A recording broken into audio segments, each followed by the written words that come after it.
is that? It's cutting edge VR, Flynn. It looks like it's something from the future, you know?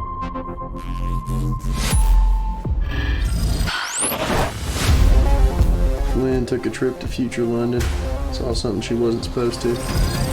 Now people from there are trying to kill us.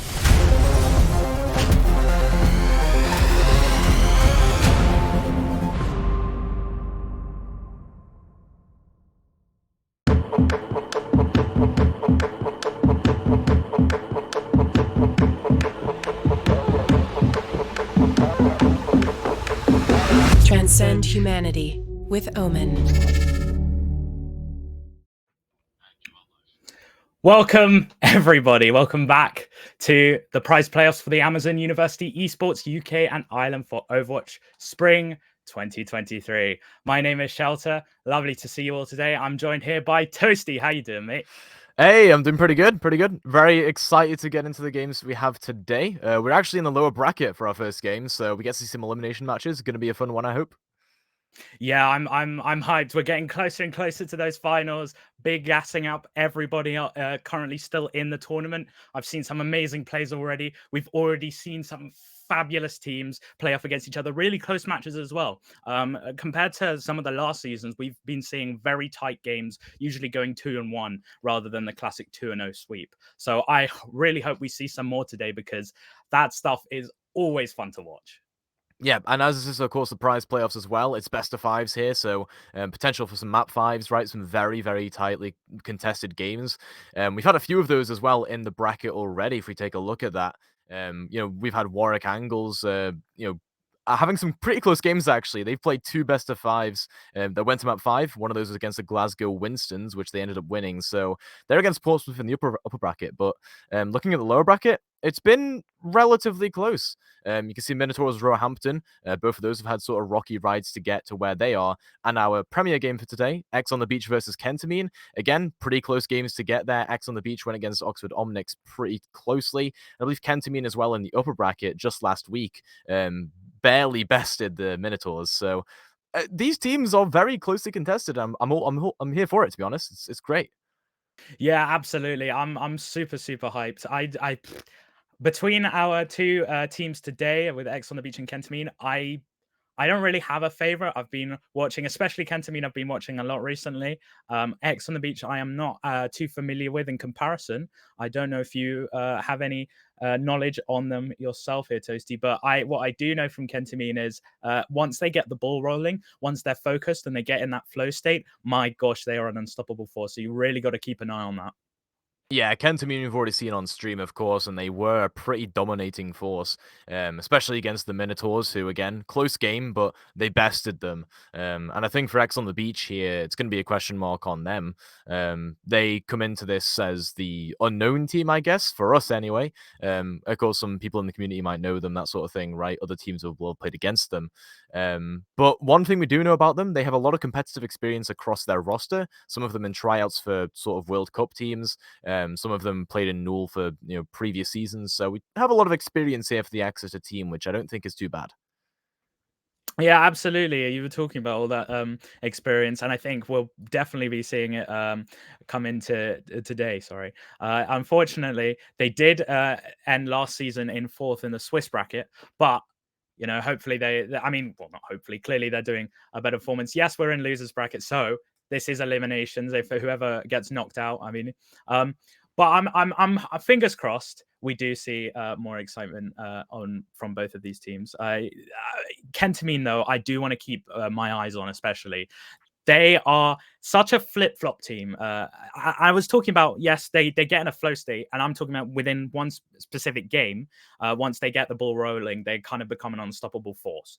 But they can easily get tilted, and I believe it's up to Exeter to really look at the sort of holes in their strategy and the holes in their floor and capitalize on it fully. And once they do, they've really got to make sure they jam their way into Kentamine's heads in order to secure a victory, because otherwise they're going to have a really rough time, I personally believe.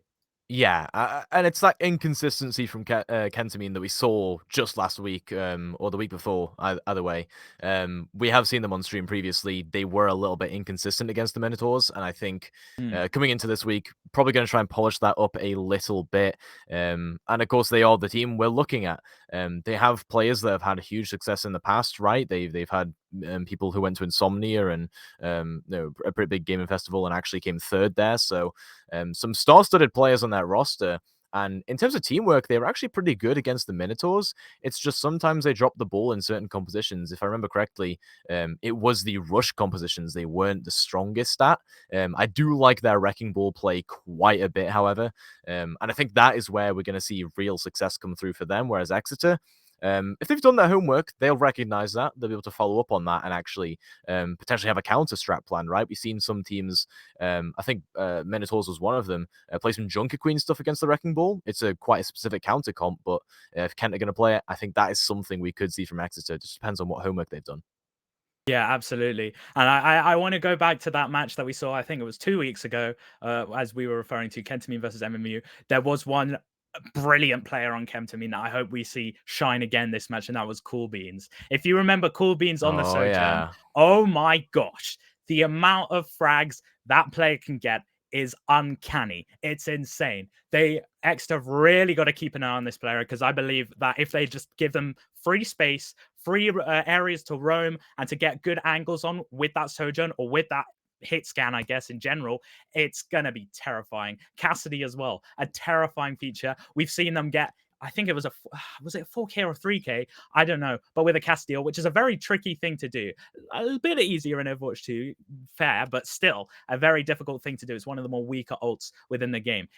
If you're able to get those kills and those frags, especially from a character like that with an ultimate, oh my gosh, you can get that ball rolling. It's going to be scary. It's going to be terrifying. Exeter really got to put their heads in the game. But I don't want to count them out yet. They are clearly players who have had a lot of experience, as you were talking about. They know what they're doing. They've got synergy. I've briefly heard of the player Oreo on Exeter as well, I think from a few seasons ago. So I'm excited to see them, because they've also clearly got a lot of experience. They have switched over to the support role, I think, because they used to be the tank, if I remember rightly. I might be wrong, though. I apologize. I believe we are also heading over to Ilias again. It's the classic first pick back. Yeah. Most teams' favorite mode.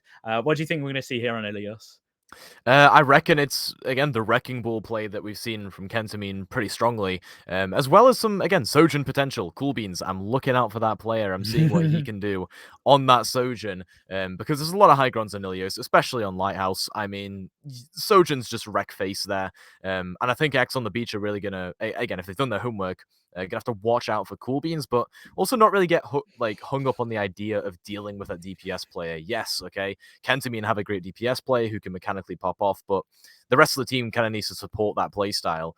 And if Kentamine don't do that effectively enough, X on the Beach could really follow up on that. So it isn't just a Cool Beans show here, as much as we love to say that. I remember Ethan being quite a menace as well here for Kentamine. So we are going to be looking at X on the Beach trying to deal with those two players mainly. But again, it's all about the overall team play. Ilios is actually where we're going to see that, I think, most out of any control map, because this is where you'll be seeing the dive, the Wrecking Ball, even some Diva, right? We've seen that a little bit. Yes. That sort of thing. We need to see the dive comps come through. We need to see them be, synergized. Yeah, absolutely. And talking about Ethan, actually, as a player, he's one of the few support players, the Lucio players specifically, within this tournament, who go for a way more defensive playstyle. We see a lot of Lucios, doing the classic Lucio thing, Reddit Lucio, where they're flying, looking for frags, looking to displace the enemy team by going into their backline, booping them out, and then getting the hell out.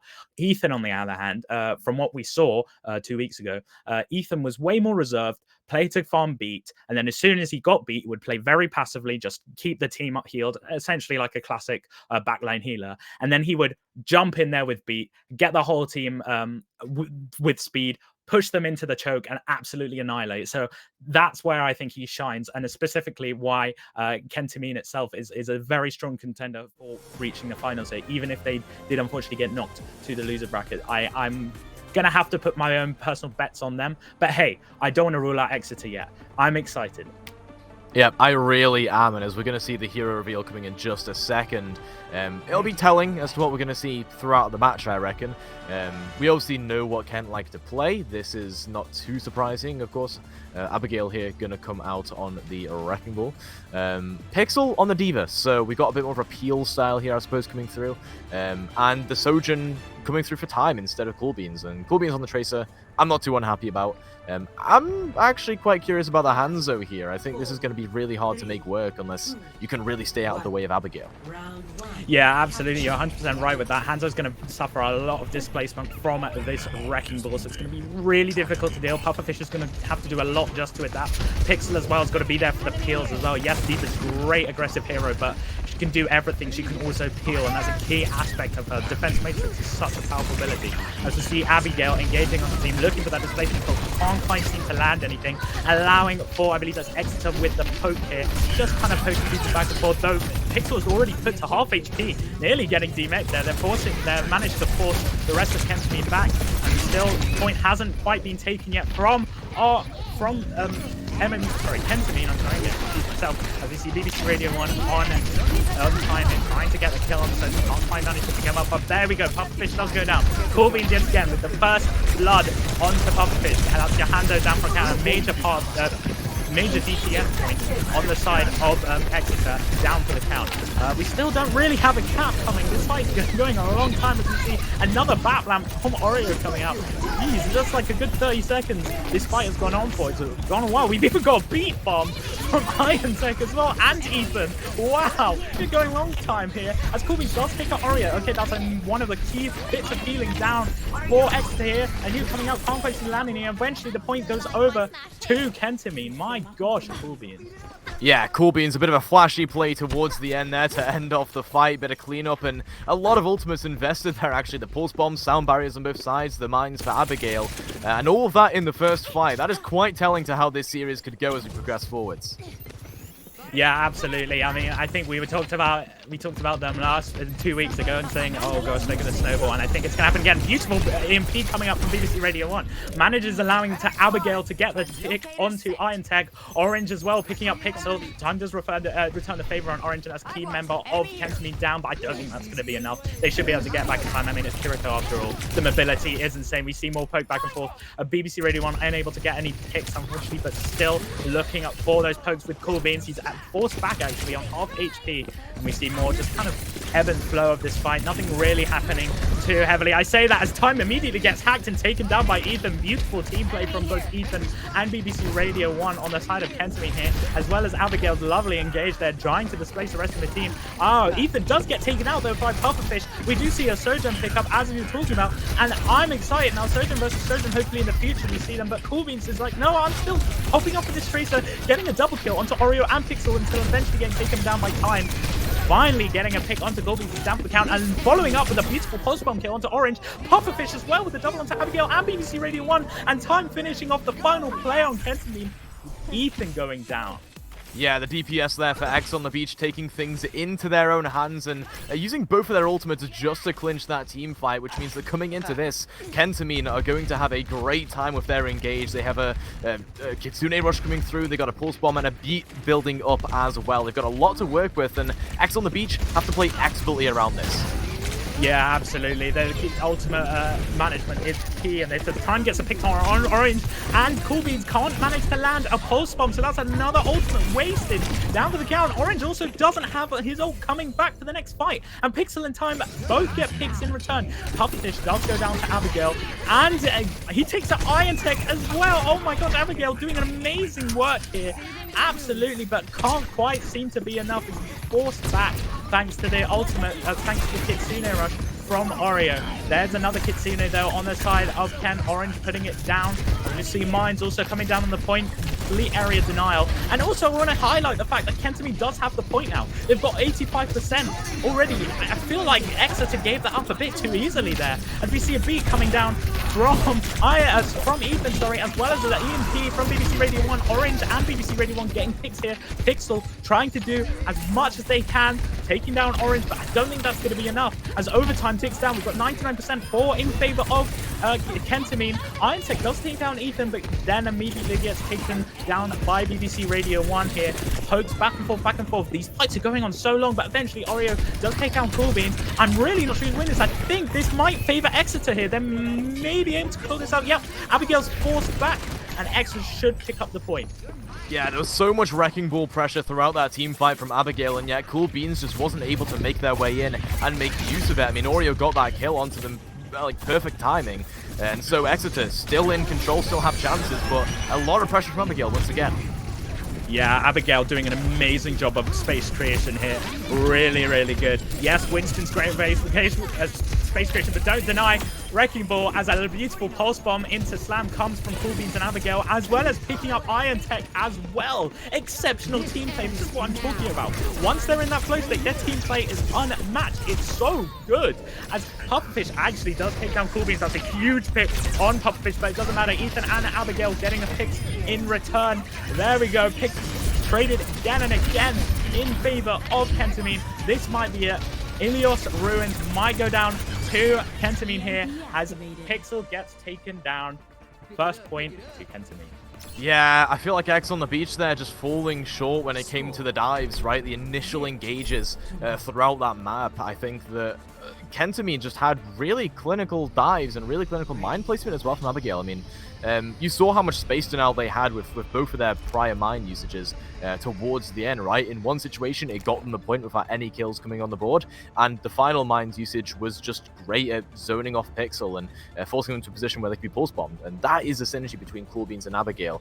Abigail constantly aware of where Cool Beans is, able to dive, either get a one clip with the Tracer or some good pulse bomb placements with that, and I think that is the key here. Those two, the dynamic duo, Cool Beans, Abigail, working together, and so we need to see that from X on the beach a little bit more here. We need to see them play more as a unit and dealing with either Cool Beans or Abigail and cutting off that communication. Yeah, absolutely. They are a key aspect of Kentamine here, but I don't want to deny that BBC Radio 1 and Ethan doing also an amazing job. As soon as I say that, Ethan immediately taking down Irontech. That's the Lucio player on the side of X. It's a down for the count as Abigail just still with this insane space creation, completely displacing Oreo. Forced out. Oh my gosh, rolling Oreo down. Pixel does manage to get a pick onto Ethan, but I don't think that's going to be enough as Kentamine takes the first point and the first fight goes over to them. It'll be back into action soon here, I reckon, as, you know, the regroup is coming through from Exeter, and they're just trying to play inside that little cage area as Abigail knows and is isolating. Oh, great asset of Pufferfish there. That's brilliant. Yeah, I mean, Abigail really putting in work into this match, and it's clearly benefiting Kentamine a ton. As Time is trying to get these backline picks, but the peel also from BBC Radio 1 is incredible. Oreo does take down Ethan, but still, they're not seeming to make this space. Cool Beans applying so much pressure onto Oreo. I say that, Pufferfish immediately goes, no! I will protect you, and then takes down Cool Beans directly on the point. Abigail trying to make that space, trying to hold on to the point as long as possible. Manages just to barely get out with 40 HP, really trying to hold on. Eventually gets taken down. Orange actually does get a pick on Oreo, but Time will eventually take down Abigail. We do see also a pulse bomb on the side of Time, and we're also coming up to the B and Jocaquino on the side of Exeter. Abigail does have mines. Is that going to be enough as Time does take down Orange as well? Yeah, some clinical play there towards the end from Time, but I really want to point out Abigail once again in those first two fights. Those first picks came from just isolations, right? First it was onto Oreo, and then second it was onto Pufferfish. If these players keep on playing out of position for X on the beach, those weaknesses are going to get exploited very easily. Absolutely, as Abigail engages with the mines, Cool Beans gets a pick onto Pufferfish, and now he's just going to roll on the point. There's a nice jungle queen. I'll manage to get a few people anti-naded as Oreo capitalizes and takes down Ethan with a beautiful headshot. Cool Beans returns the paper onto Pixel. There's the Tracer Veils coming out. Irontech actually picks off Orange, but Cool Beans returns the favor. Cool Beans, a menace on the back line. Also taking down Oreo. Oh my god. It's insane. They've really got to do something about this Tracer. I'm not sure what they can do. Maybe the Sombra Clay has to come out in return on Exeter. I'm not sure. Ethan taking the pick onto Time and BBC Radio 1, taking out Pufferfish and allowing Kentamine to pick up the point yet again. Yep, Kentamine back in control now, and so the point's going to keep on ticking up while they have ultimates in reserve to just use on the engage. BBC Radio 1, a good defensive EMP here, could really cancel out any momentum from a Soundbuyer or a Kitsune Rush. Yeah, absolutely. This could be momentous, and BBC Radio 1 really disciplined with these cooldowns. There we go, as it comes, and as the engage immediately EMP'd, and Iron Tech gets taken down. No beat for the side of Exeter. They might have to reset immediately, and I think that's what they will do. I'm not sure what Oreo is quite doing here. Maybe looking for a TP, keeping Pixel up. I don't think it's worth it, though. But I say that Pixel does get a pick onto Orange, but Oreo falls down into the pit. I think that was just a reset there. Yeah, just a reset from Oreo and a boop onto Pixel as well. So Abigail getting the kill credit, building up towards the mines for the final fight, which again, very crucial. A defensive sound barrier, defensive mines, everything could go the way of Kentami in this fight. And it has to be a clinical engage from X on the beach just to try and stall. Yeah, there comes the beach. Oh, that's a huge boop! Iron Tech managing to just barely touch the point and keep with the extra in the game. There's the beat as well. Ultimate's going back and forth. Crazy stuff going on as Cool Beans takes down Oreo. There's your main source of healing down for Exeter as Abigail just being a menace on the front line here. I say that time gets a double kill onto Ethan and Cool Beans Pufferfish as well as a kill onto Oreo. Abigail returns the favor with a lovely little boop into the mines from Iron Tech. It could go either way. Abigail really making so much space and just being a complete nuisance on the point, along with BBC Radio 1. He eventually gets taken down by Pufferfish, and I believe that will be Exeter capping the point. Yeah, Exeter, again, back in control, but what do they have to show for it? No ultimates on board other than this Rampage, and that needs to be really well placed into a competition like this with so much mobility. And look, everyone is scattered here all over the place for Kentami, and they're surrounding X on the beach and keeping them on that point. Yeah, absolutely. They're doing an impressive job. Yes, the specific mechanical ability from Cool Beans and all these players is incredibly impressive, but the team play is what's really carrying them here. The communication and the efficiency is so good. I'm saying that, my gosh, Cool Beans just completely wins the 1v1 against Time. Pufferfish, though, also taking down Orange. There's the Kiriko down for Kentami. Abigail also getting taken down. This point might actually go to Exeter. We've got 85% on the point. Kentami might be able to fit one more fight in here, but I'm not sure. This could be very close. They have very high mobility, and BBC Radio 1 should be able to make it there in time. And an EMP engage along with Cool Beans and Abigail, the highest mobility players on the team, should be good as a touchdown. Yeah, there we go. The touch from both BBC Radio 1 and Abigail comes down. Nobody actually quite getting picked here. I'm saying that Pufferfish is put really low, but Iron Tech is the one who gets taken out. Eventually, Cool Beans finishes them off. Abigail also gets a beautiful double move on Oreo and Pixel. And this is incredible performance from Abigail as Kentami pick up the point. My gosh. I mean, you said it 2 weeks ago, alright? If Kentami get the ball rolling, they are well on their way to being a dark horse in these playoffs, and one map under their belt so far, looking incredibly dominant. It was a bit close towards the end there from Exeter's side, but that was off the back of some great mechanical play, whereas you're seeing Kentami here, fight after fight. It's Abigail. You're constructing these engages meticulously. The positioning is all there. That last fight, or second to last fight rather, where everyone in Kentami was staging around X on the beach, surrounding them, corralling them into the point and making sure they're in a prime position to be dove. That's the kind of team play we want to be seeing here. Absolutely. I mean, I don't have much to say honestly about that. I think I already said it, and you already you already all saw it during the game itself. Incredible team play, as you were talking about there, Toasty. Really, really well played from Kentami. Hey, credit where credit's due. Exeter did have some excellent fights, and specifically Oreo keep consistently getting picks onto Ethan there in the beginning of Ilios there as well. Really, like a lot of DPS pressure from the Kiriko there. So credit where credit's due. But the combo of Cool Beans and Abigail, the space creation from Abigail, applying so much pressure on the front line. Meanwhile, you've got Cool Beans in the back line, sandwiching Exeter, applying so much pressure there. You've got BBC Radio 1 going for those engages, denying any momentum that Exeter have with those EMPs, with those hacks. It's so clean, so efficient. I'm really hoping Exeter analyzes this, understands what's going on, what's happening, and builds up a strategy to counter this, because otherwise I feel like we're going to see another steamroll here on our second map, which I believe is going to be King's Row. Yep, it's going to be King's Row here. So that pace, that aggression we've been seeing from Kentami, maybe in some cases a little bit too much for someone like Ethan, right?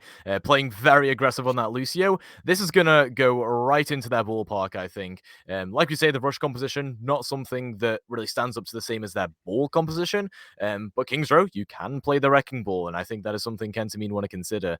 Ethan and Orange W here, the fact that Orange W is staying alive so much in these fights and actually supporting Abigail and everyone else, and actually at times allowing Ethan to go as aggressive as they are, I mean, Ethan's getting a lot of first kills. I'm not gonna lie. Ethan is actually fragging a fair bit on the Lucio for having a few deaths at the start of fights, right? It's not too bad if you're dying that often, as long as you're getting your value. And I think in a King's Row situation, either that ball fast-paced composition or the rush, it's going to really lend itself to that play style. And when your Lucio is aggressive, the rest of your team is going to be aggressive. And that's where I think this rush composition could suit their style today. I wouldn't have said that 2 weeks ago when they were looking a little bit slow, a little bit all over the place, but they've really cleaned up their gameplay.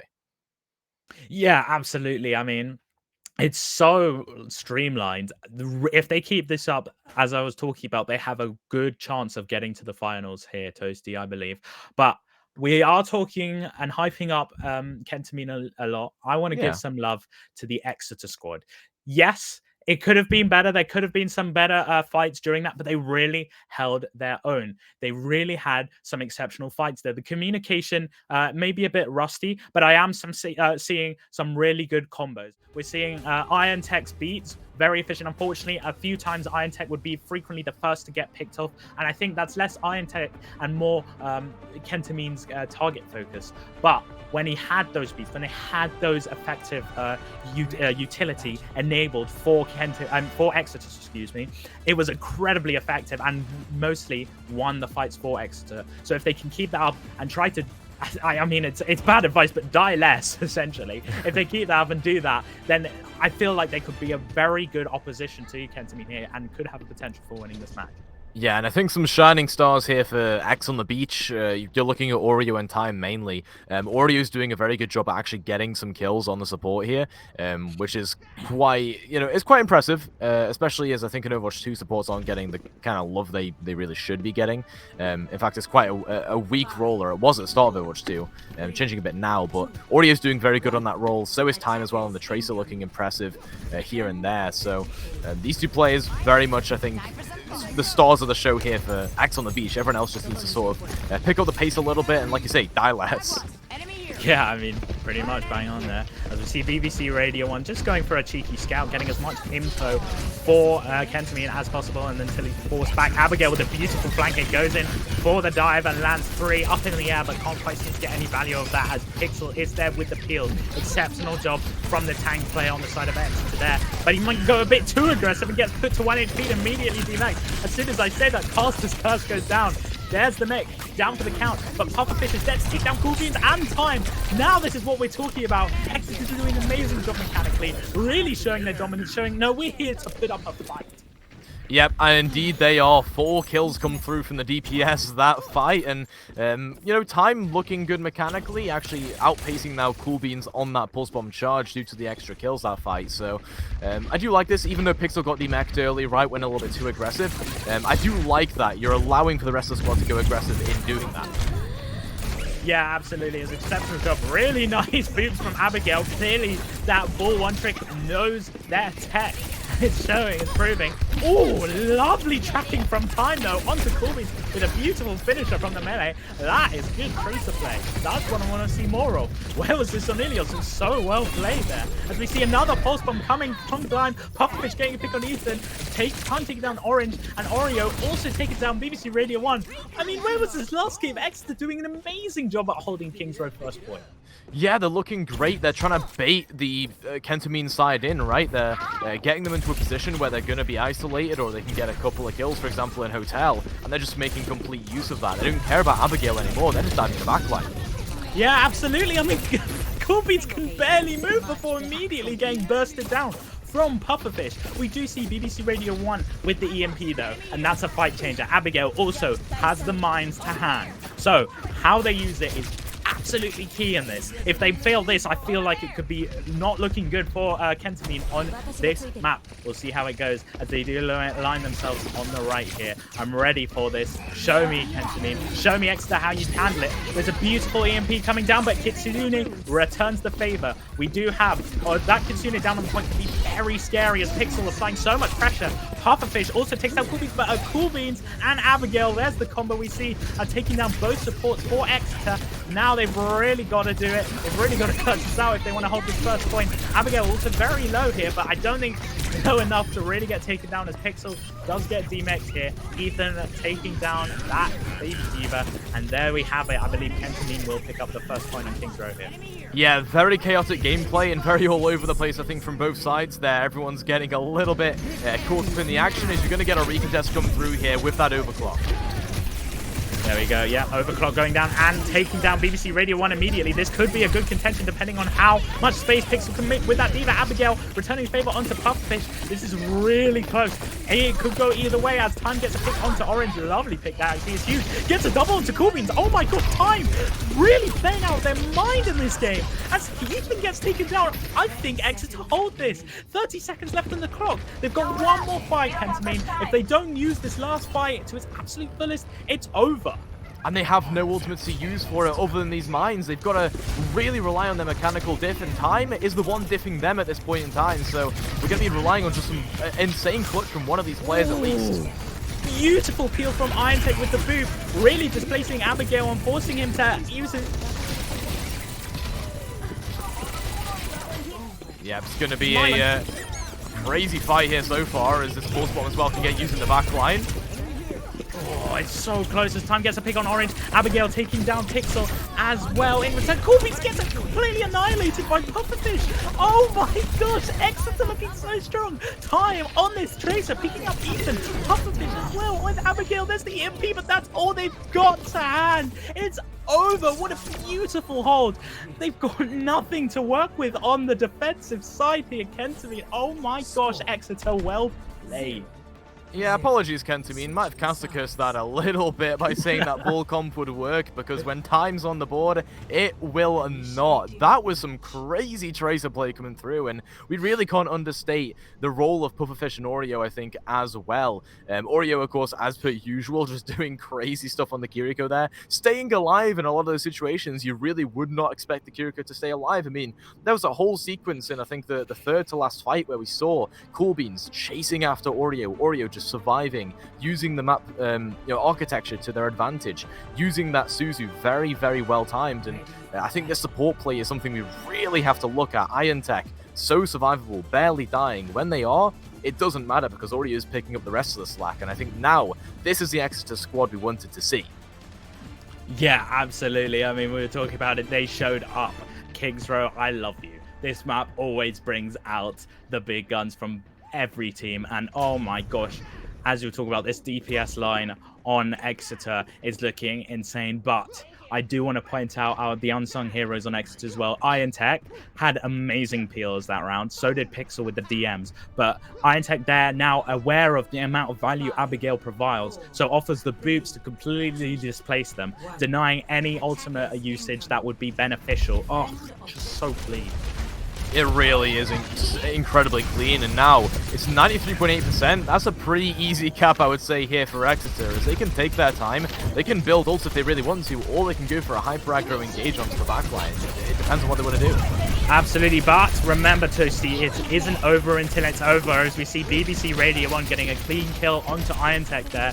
This could be another full hold from Kentamine, we don't know yet, but I'm excited. These two teams clearly proving they're going to put on a good fight for us this whole entire series. As you see, Pixel really trying to make space for Exeter, finally taking over Hotel and allowing the rest of his team to rotate in, pushing off onto the point, trying to use it, applying a much pressure as this displaced backline. They're completely alone. It's only the Kiriko. No TP eventually getting used. Pufferfish does take down Cool Beans, but Ethan returns the favor onto IronTech. It doesn't matter. Time's there onto Orange. I believe that might be it. It's going to be very difficult for Abigail to clutch this out. Pushing onto the point. They go, try and make some space, but they're kind of just flying around, trying to contest as long as possible, doing as much for the team as they can. We just see Poke is being traded back and forth as the ticks go down. Second tick down for Exeter. They've only got a few more ticks to cap, as we see BBC Radio 1 going for a hack onto IronTech. Can't quite manage to finish off the kill though, unfortunately. Abigail going for the displacement, doing a great job of that, but Pufferfish immediately taking down BBC Radio 1. That's a huge pick. Time taking down Abigail. Abigail only managing to get IronTech. There comes the pulse bomb. Time also taking down Cool Beans, and there it is. Exeter pick up Kings Row. Yeah, Exeter, some great peel towards the end there. I mean, that last fight decided completely by the fact IronTech was staying alive. If IronTech doesn't stay alive there, gets kept alive by Oreo, has some good movement as well to make sure they don't get killed off after the hack, I think that fight could have gone a completely different way, and I think what we're seeing here from Exeter is just some great play around the playstyle of their own team, right? They know that these supports like to go aggressive, so they're punishing Kentamine supports going aggressive, and they're keeping their own supports alive when they're going aggressive. This really is, and I know we've been stressing the DPS a lot recently, sort of towards the end of King's Row there, but this really is a game of the supports. These supports are bloodthirsty. Absolutely, from both teams, just performing incredibly well on the support side. And I think this is a great example of a clear display of adaptability versus mastery. We have players on Kentamine who, majority of them, I believe, are one tricks. We have like Abigail, a bull one trick, clearly proving their prowess on the Wrecking Ball, showing the amount of value that Wrecking Ball can apply, and doing a crazy good job on this. We have loads of mechanical ability from Cool Beans, from BBC Radio 1, proving that they know and completely fully understand their heroes. But we have Exeter with that adaptability, understanding that Kentamine have put all their eggs in one basket. They've put their entire resources into this comp. And now Exeter are like, okay, well, if we can counter this comp, we win. And they did. They clearly proved it. They've got the strategies down. Iron Tech playing way more reserved, not dying nearly as much, going for those peels. Pixel as well, playing way more reserved. A bit aggressive initially on the Kings Row attack side, but generally speaking, still way more reserved, still playing to peel rather than play to make space. Incredible job from Exeter. You've really got to give it to them. That's adaptability at its finest right there. It really is. They realize that Kentamine have that aggressive playstyle, and instead of putting themselves in the open where they can be punished in a bad position, they're playing defensively. They're playing a little bit reserved. They're waiting for their opportunity to go in once Kentamine's players are isolated. We saw a couple of times there Cool Beans would just blink in completely freely, feeling a bit too confident, perhaps a bit of hubris, and just gets taken down immediately because that's what EXE are trying to do. They are trying to bait Kentamine in and pick off anyone who goes in a little bit too aggressive or steps a little bit out of position. That's why you're seeing these fights go a little bit closely, because they're letting it get close, but then they're following up on mistakes that Kentamine are making positionally. So it's looking really good here, I think, for Exeter. As next we're going to be going to an escort map, but that'll be after our short break. So make sure you tune back in a few minutes, and we'll see you then.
What is that? It's cutting edge VR, Flynn. It looks like it's something from the future, you know?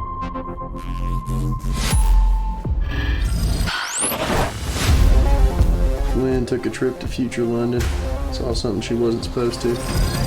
Now people from there are trying to kill us.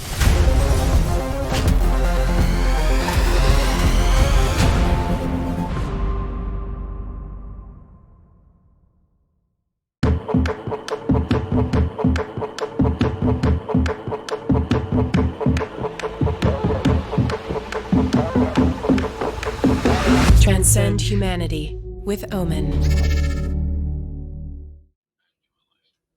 Welcome back, everyone. Hope you grab your popcorn again, ready to put your feet up, ready for map 3 of Exeter versus Kentamine. I am excited. We've seen some incredible plays from both teams. I don't really know. I said at the beginning, yes, I might have a bit of bias for Kentamine, but that's purely because I really had only watched them. Now, after watching Exeter do an astonishing performance on Kings Row, I have no biases. Both teams, I kind of hope to go through. So it is going to be sad at the end of this match when one team has to leave, but I am still hyped for both of them. Let's go. How you doing, Toasty? Are you excited for this third map?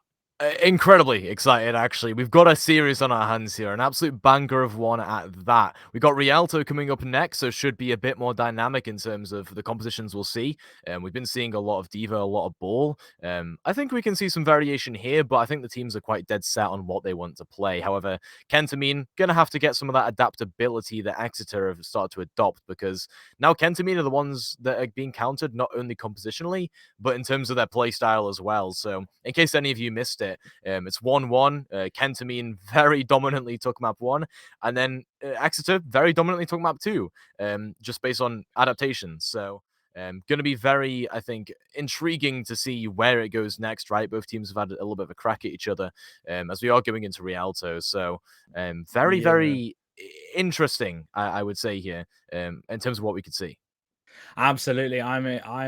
Rialto has always provided a lot of really dynamic compositions, really interesting plays, but I still feel like I'm going to see that ball, especially Abigail looking for those boops into the Rialto River. I kind of fingers crossed we get some environmental kills from the Lucio and the ball as well. But as you were talking about, I think Exeter now have really established a counter strategy for Kentamine. So now the ball is in Kentamine's court. How are they going to adapt around this adaptation? We're going into Inception here. But I believe they've either got to really refine their current composition, which I personally think is their best course of action, or they've just got to completely change it up and go for something unexpected here. It's going to be a tricky pick, but Rialto is one of those maps where snowballing is king. It's very a long map. There is a lot of space that you need to create just to get to the end, but because of the spawn positionings and because a majority of the defender spawns are so far back, you can really hyper snowball a whole point, and that's where Kentamine shines. That's what they're best at, as we talked about earlier. So the question is, are they able to do that here?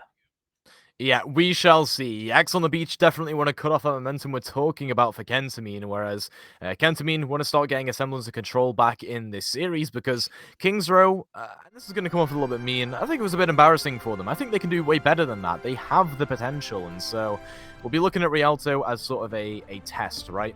We'll see if they can adapt to what X on the beach are pulling, because as we've mentioned, they're playing a lot more defensively. They're trying to bait the Kentamine squad in a lot of these engages, whether that's intentional or not. And I think Rialto is a map where that can continue to happen. There's a lot of side rooms, there's a lot of small corridors, and there's a lot of potential for that to happen. And I think Kentamine, if they also take it slow, I mean, like, they should be fine. They should be able to just poke and prod and let their mechanical ability do the work.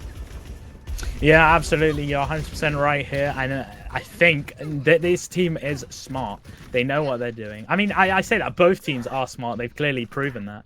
But we see here on the defense, pretty much the exact same comp we've been running. There is little to no change from both teams. I say that as Cool Beans quickly switches over to the Cassidy instead of the Sogen, and BBC Radio 1 going back to that faithful Sombra pick. So that should be interesting, especially on the Diva. So Pixel, yet again, has got to play way more reserved and scan for that Sombra. You've got infinite ammo. You don't have to reload on Diva. It's your responsibility to look for BBC Radio 1 in this scenario and keep them out of the fight.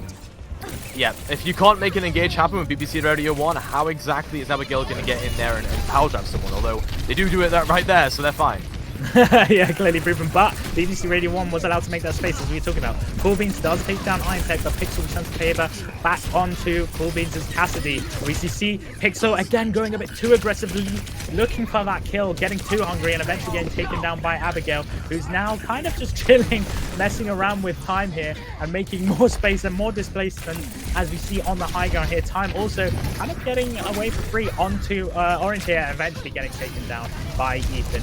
We see just another dominant performance from Kentamine. Easy space creation. I don't think any of their teammates actually got taken down there. So really, really strong opener.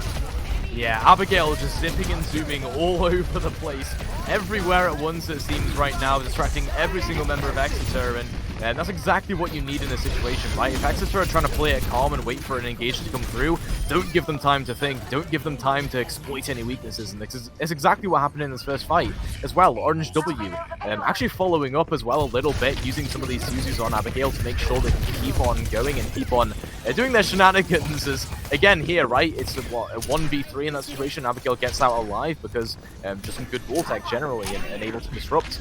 That again stalls a little bit out in terms of the engage here for Exeter.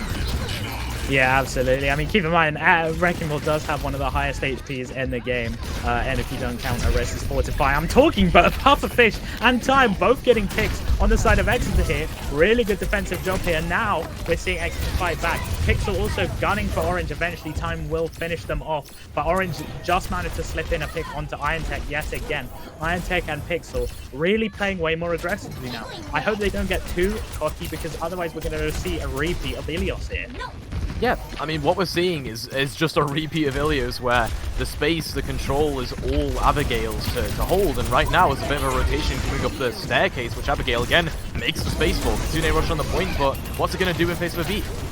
Oh, the Pixel is applying a lot of pressure and well-maintained pressure, not going too greedy, but I'm saying this, Cool Beans and Orange getting picks on the side of Kentamine here, as well as just more poke, more pressure, more space being applied for Kentamine. BBC Radio 1 finishing off Time's Tracer, and that'll be another fight in favor of Kentamine.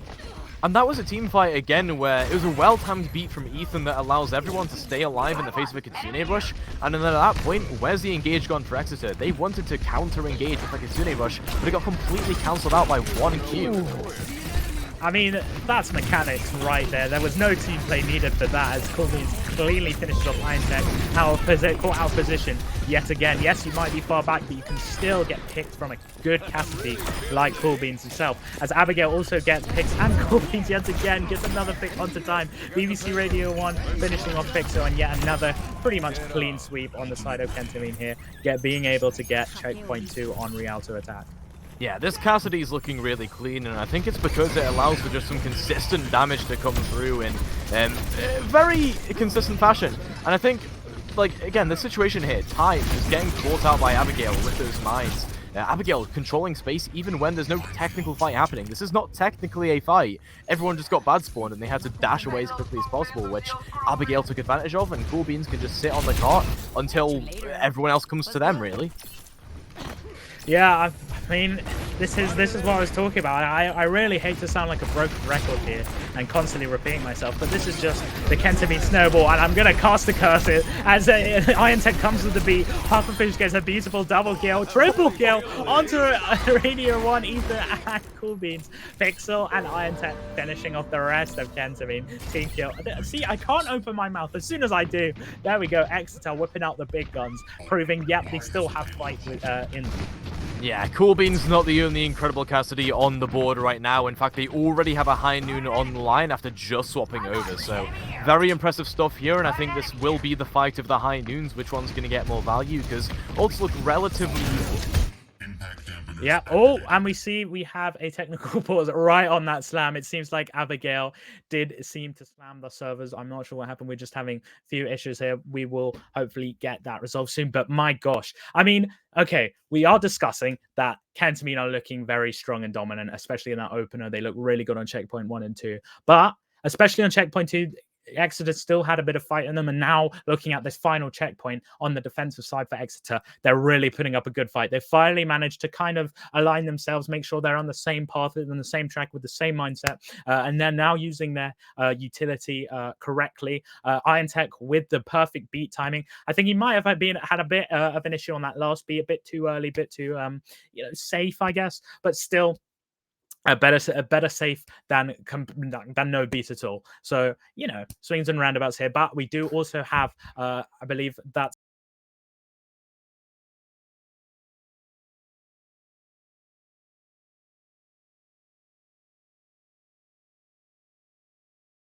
on save yourself from, unless Pufferfish can make a clutch play with the high noon, right? You say no ultimates here for Exeter. They have 3 building up very, very soon. If Oreo can get an immortality down and build up their window in time or something like that, we just need a clutch ultimate of any kind to kill 1 or 2 Kentamine players, which shouldn't be too difficult now they've had time to think about that plan, right?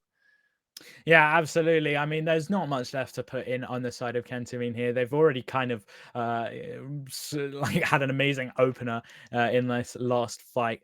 They could perhaps Exeter could put on a really good stalling play here.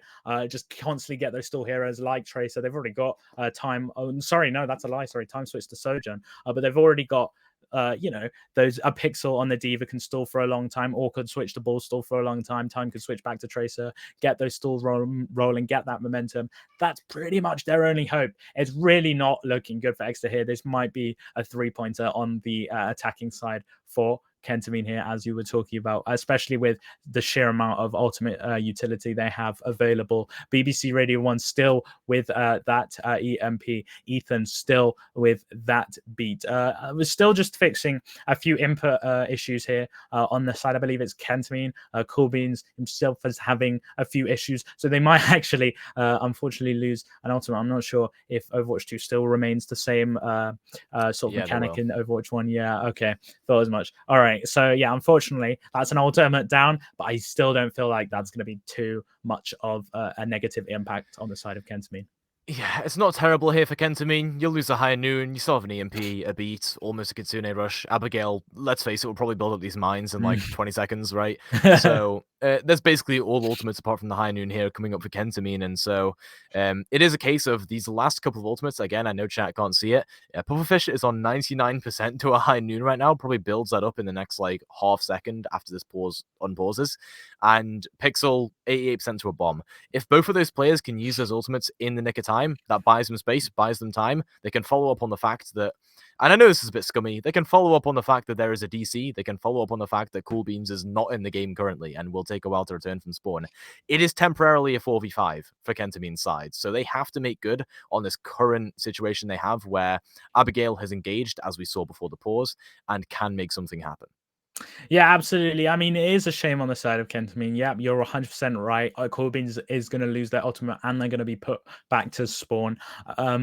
But we've still got 3 minutes and 17 seconds left on the clock on the side of Kentamine. They've still got plenty of a place to work, so I don't feel like it's too much of a detriment.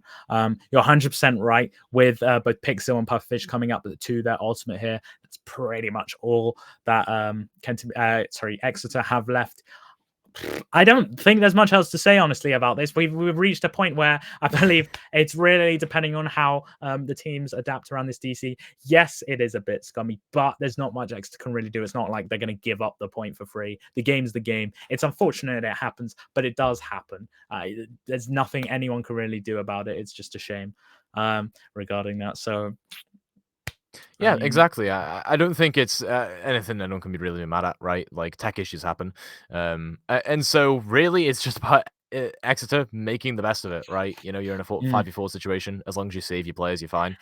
But over the course of the entire map so far, they haven't really had a chance to catch their breath or stabilize, even when they've been respawning after a cap. Abigail just comes in, sends in some mines, attacks their backline.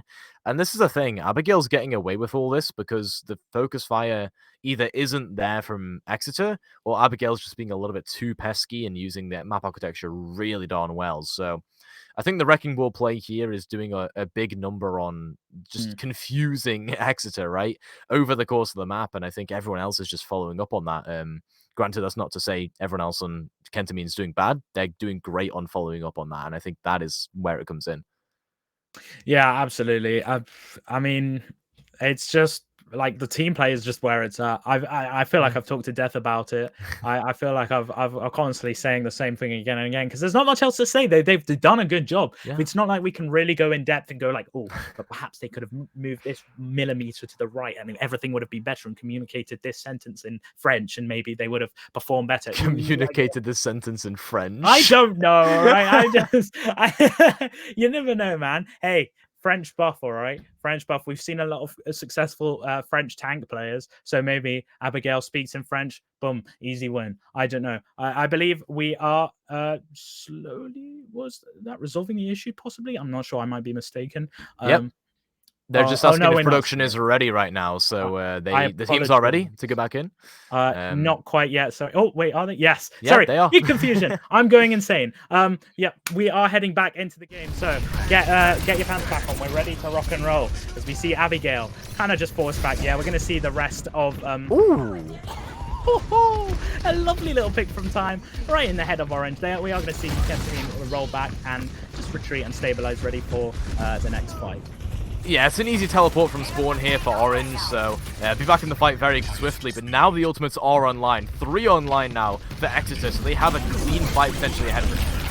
And there's a beautiful EMP engage on the side of BBC Radio 1. Lovely little slam from Abigail follow-up as well. Kind of just killing off everybody. Cool Beans gets her double onto the mech and, Iron Tech. Orange and BBC Radio 1 cleaning up both Pixel and Pufferfish as well. Once again, I think I cursed it. They didn't really get a chance to use the ultimates and have a clean fight. So now they have 4 coming out for the final recontest here, while Abigail can just zone off the left side and allow no one out of spawn.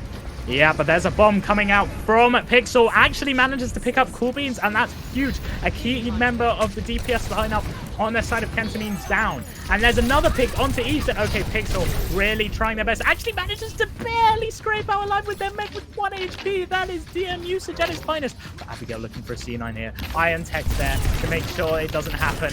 And he does his job correctly. Doesn't even get taken down as well. Very well played from Iron Tech. That's what I like to see. Now Abigail kind of calls out. 2 minutes left on the clock here. So Kentamine still have a ton to work with.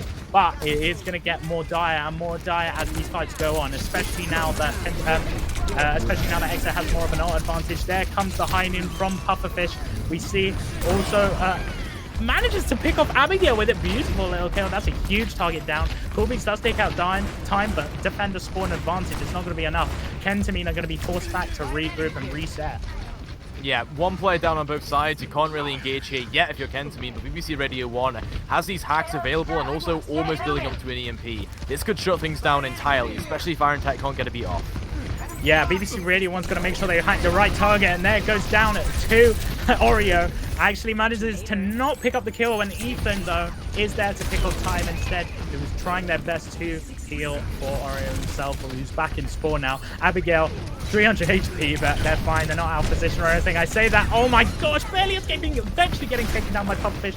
There's the attack line down yet again. Okay, Kentamine really might have blundered here. They had that snowball, but they lost it due to the unfortunate DC and the exceptional capitalization from Exeter here. Yeah, and there you saw the role of the flanks, right? Abigail goes for a full frontal engage, gets bursted down immediately, and that's why we need to see these flanks come through, and a bit of a, I guess, a crossfire coming through from BBC Radio 1 and Abigail. Now, they have the EMP, so they should be able to. Yeah, absolutely. There it is, and it's a beautiful pick onto Oreo. That's their main healer down for the count. BBC Radio 1 also kicking out Iron Tech. Both supports are down. That bomb not quite connecting on anybody. And Coolbeats here with the high noon as well, chunking down Pixel, who will eventually get taken down by BBC Radio 1. And Coolbeats finishes off the Baby Diva with the high noon. No need to worry about that pesky little model, as eventually Kentamine will pick up the 3rd checkpoint. 5.9 seconds left on the clock. Very close stuff there, honestly. I think Kentamine were not expecting to be at 5.9 seconds remaining when they were blitzing through 2nd point with 4 minutes on the clock. So, really good stuff there from Exeter to stall it out, even if they didn't get that full hold on that 3rd point. It doesn't matter. I think they're pretty happy they got it down to 5.9 seconds there because they know they can probably set a good attack. Rialto is very centered around high grounds and being able to use map architecture, whereas like that Diva composition composition that utilizes high grounds, but you need to have really solid engages as a result, because that D.Va will constantly be patrolling those high grounds, dealing with players like BBC Radio 1 who might be using them, Orange, that sort of thing. So the engages need to be clinical, I think, from Exeter. And on the attack, it's a little bit easier because you can sort of decide when you want to engage and really use that map architecture to your finest. Yeah, I mean, I do have to give it credit where credit's due. Exeter did have that adaptability we saw from the last game. Pufferfish switching over from Tracer, Time switching over from Tracer to Surgeon. Pufferfish switching to that Cassidy just to essentially semi-mirror what Kentamine were coming out, proving that they also have the mechanical skills to pay the bills. And they clearly prove it. They're doing an exceptional job. Unfortunately, Kentamine were able to get the third and final checkpoint. But with 5.9 seconds on the clock left, it was an incredibly exceptional performance. Yeah, for sure. And I think Exeter, we're looking at potentially just an aggressive attack, trying to patrol high grounds as much as they can here. And deal with BBC Radio 1. BBC Radio 1's been a massive thorn in their side. Just a great play here for Kentamine. Yeah, I mean, this is what happens when you play a more defensive nature, and even on the attacking side, you're going to get the enemy team really rushing you down, really trying to apply as much pressure on you as possible. How well can you fortify the defensive position? How well can you react to what they do? That will prove to you whether you get, that will prove whether you get the success or not. As we see Time making their way onto the high ground. High ground, as you're talking about, is key on this map. Very important. If you're able to get control of that, you gain a huge amount of map control. And this is clearly what Exeter understand and are trying to capitalize on, with a Time following up behind the rest of the team behind Time. As we see another pause, unfortunate, we do have more input issues. That's a real shame, because I believe this could be a really good game if it wasn't for these input issues. They're kind of, messing with the players, also messing with the flow state, messing with the mentality. They can easily get frustrated. So I believe it's Exeter again. Sorry, not Exeter again. Kentamine again. This might have happened to. No, I apologize. It's actually Exeter now this time. So I guess we got to even the playing ground with Exeter having a few issues.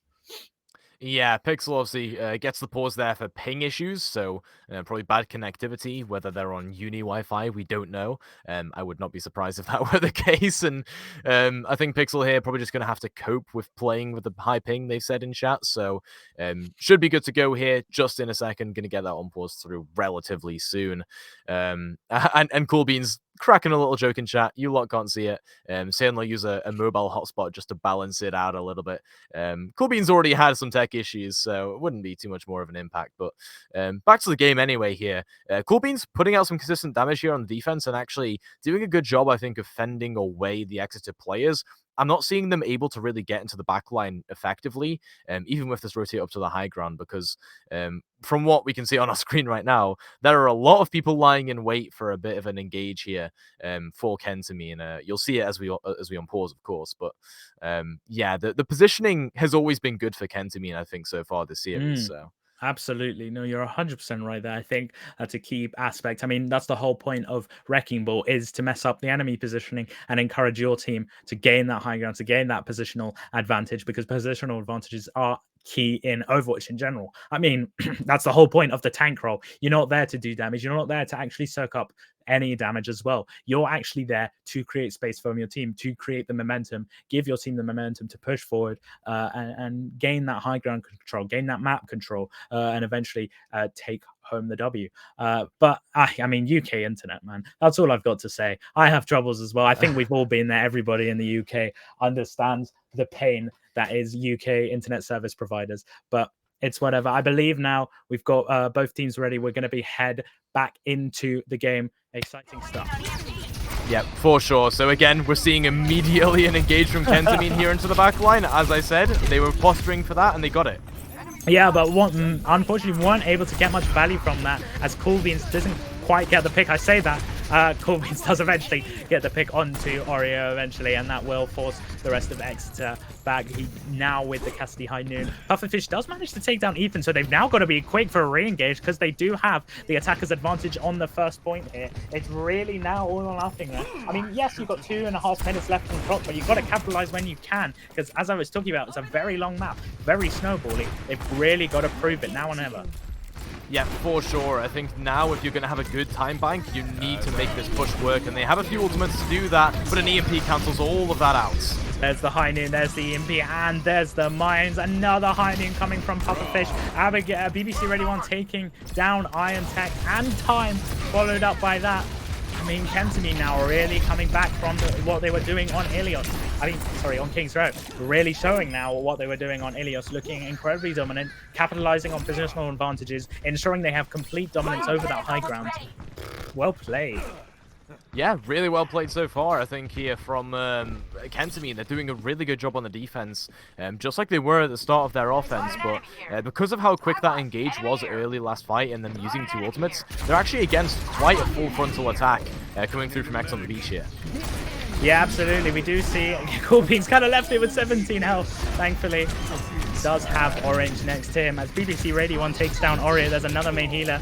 Pixel with the defense matrix can't quite manage to soak it up as BBC Radio 1 gets taken down to 1 HP but manages to survive, barely escaping. 200 HP left on Pixel as well as Abigail takes down time. There's the bomb. Can that get much value? I don't think it will. Nope, it doesn't. As BBC Radio 1 takes down Pufferfish as well. Pufferfish returns the favor though. Manages with their last dying breath to take down Abigail, but I don't believe that's enough. We do see only 3 players left alive on Exeter here on the point, but as I was talking about earlier, attacker's advantage on this first point. The Kentamine are able to stabilize and ready for a second engage here as we see a window coming down from Origo. Beautiful EMP from BBC Radio 1. Manages to take down Oreo thanks to Coolbeans there as well. Time returns the favor on Ethan, but that's not enough as Coolbeans also takes down Iron Tech. There will be no beat charge for them as Abigail also takes down Pufferfish. 30 seconds left from the clock. It's getting very close here. Coolbeans demaking Pixel as well and taking down Baby Diva. One more fight left on the clock for Exeter here. Yeah, that EMP was really clean from BBC Radio 1, and I'll go into detail later, but just a generally great timed EMP. Now only 10 seconds remaining to try and get something done here for X on the beach. It'll have to be time touching. Yeah, absolutely. As Pixel touched the point, but it's forced to sacrifice half their HP from it. Coolbean's here with the high noon, so Pixel's going to look to soak it up. Use their DM efficiently, and it does it. Beautiful DM usage. That's what we like to see from Diva players. Unfortunately, does eventually get taken down thanks to both Abigail and BBC Radio's harassment. Coolbean's also taking down Iron Tech with a flashbang, and Abigail returning the favor. Sorry, not returning the favor. Also taking down Pixel. Baby Diva, Kentamine just kind of steamrolling this last fight, and I believe that will be Kentamine picking up Rialto 2-1 eventually, and there it is. Yeah, and like we say, Kentamine just absolutely clinical on that defense. They even have a beat to spare at the end of it, which really goes to show how X on the beach weren't putting up the kind of pressure I think they needed to, especially on that backline, right? I mean, their own backline even. They were playing Bap Lucio. They should have had the sustain to be able to deal with these wrecking ball engages, but Abigail always getting in there scot-free and just setting up some amazing openings to those team fights. And I'm going to go into more detail on that second to last EMP we saw there coming through from BBC Radio 1, because the timing of it was so impeccable. It cancelled out the Immortality Field, it cancelled out an Amp Matrix, it got everyone, like HP down so that Coolbeans could just click some heads and win the fight. I mean, these EMPs from BBC Radio 1 have been so impressive, and this Sombra play, been a little bit under the radar, but a genuinely incredible player, I think, so far in the series. Yeah, you're 100% right there, Toasty. I mean, we're saying we're going bit by bit every map. We're looking at a different player on Kentamine, and this proves how scarily strong this team are. Each player is holding their weight, holding their own. There isn't a single star player. I mean, yeah, we see Coolbeans getting a lot of the kills, but as we were talking about, BBC Radio 1's utility with the hacks are so clean, so clean. Orange is there with the consistent heals to keep Coolbeans up. Abigail, amazing space creation. Ethan there, always in the backline, not dying, ready to beat out when they need to rock and roll. I mean, amazing performance from Kentamine there on Rialto yet again, looking really strong. It's now match point. They've got one more map to win on this. Can they win this final map and take us, and knock Exeter out of the tournament? We'll see. Yeah, it is everything on the line here for Exeter, right? They are now in a position where this map decides whether they are in or out of the tournament still. And even if they win the map, they still have to completely turn it around and win that map 5. Very hard trek here, I think, for X on the beach. And with a performance like that on Rialto, it's very difficult to say that they're going to make it work absolutely. However, they have that potential. They won map 2, and they played a style that Kentamine have now adapted to. Kentamine don't care about the defensive style. They are just going to int in and punish the positioning of X on the beach, because Rialto, it's not really a map where you're able to play a defensive style too easily other than high ground control. And so as we move on to a different map, a push map here, Colosseo, it should be a little bit easier to do that. I think it's a map where you're able to bait the enemy team in, and Wrecking Ball, it gets value a little bit in some areas, but it's not as effective as I think something like a Diva could be. I want to highlight Colosseo is such a unique map in push, and it's personally one of my favorites out of the push game modes, purely because of the fact that, number one, it's not crazy long. It doesn't take 5 hours just to get to the middle of the map. And also, secondly, it's a map that actually encourages more fortification and defensive playstyle than most push maps. Most push maps have a lot of fluidity. You see a map like Esperanza, where a lot of teams that play dive and mobile characters really seem to be favored. But on a map like Colosseo, I see a lot of Orissas capitalizing on fortifying a location and really sticking down to it, following that robot bit by bit. There's a lot of cover. There's a lot of places that allow you to stabilize on this map, and that's what makes those sort of comps so strong. Now, I doubt we'll see an Orisa because she's not nearly as good as tanks like Diva and Wrecking Ball, but purely because, as from the last 3 maps have proven, Exeter has a way more defensive playstyle than Kentamine, and I believe because of this, we are actually going to be seeing Exeter be favored on this map and possibly see a 2-2. We might bring this to a 5th map. I'm not sure. Obviously, I can't guarantee it. I'm no seer, but I'm going to place my bets on Exeter on this map.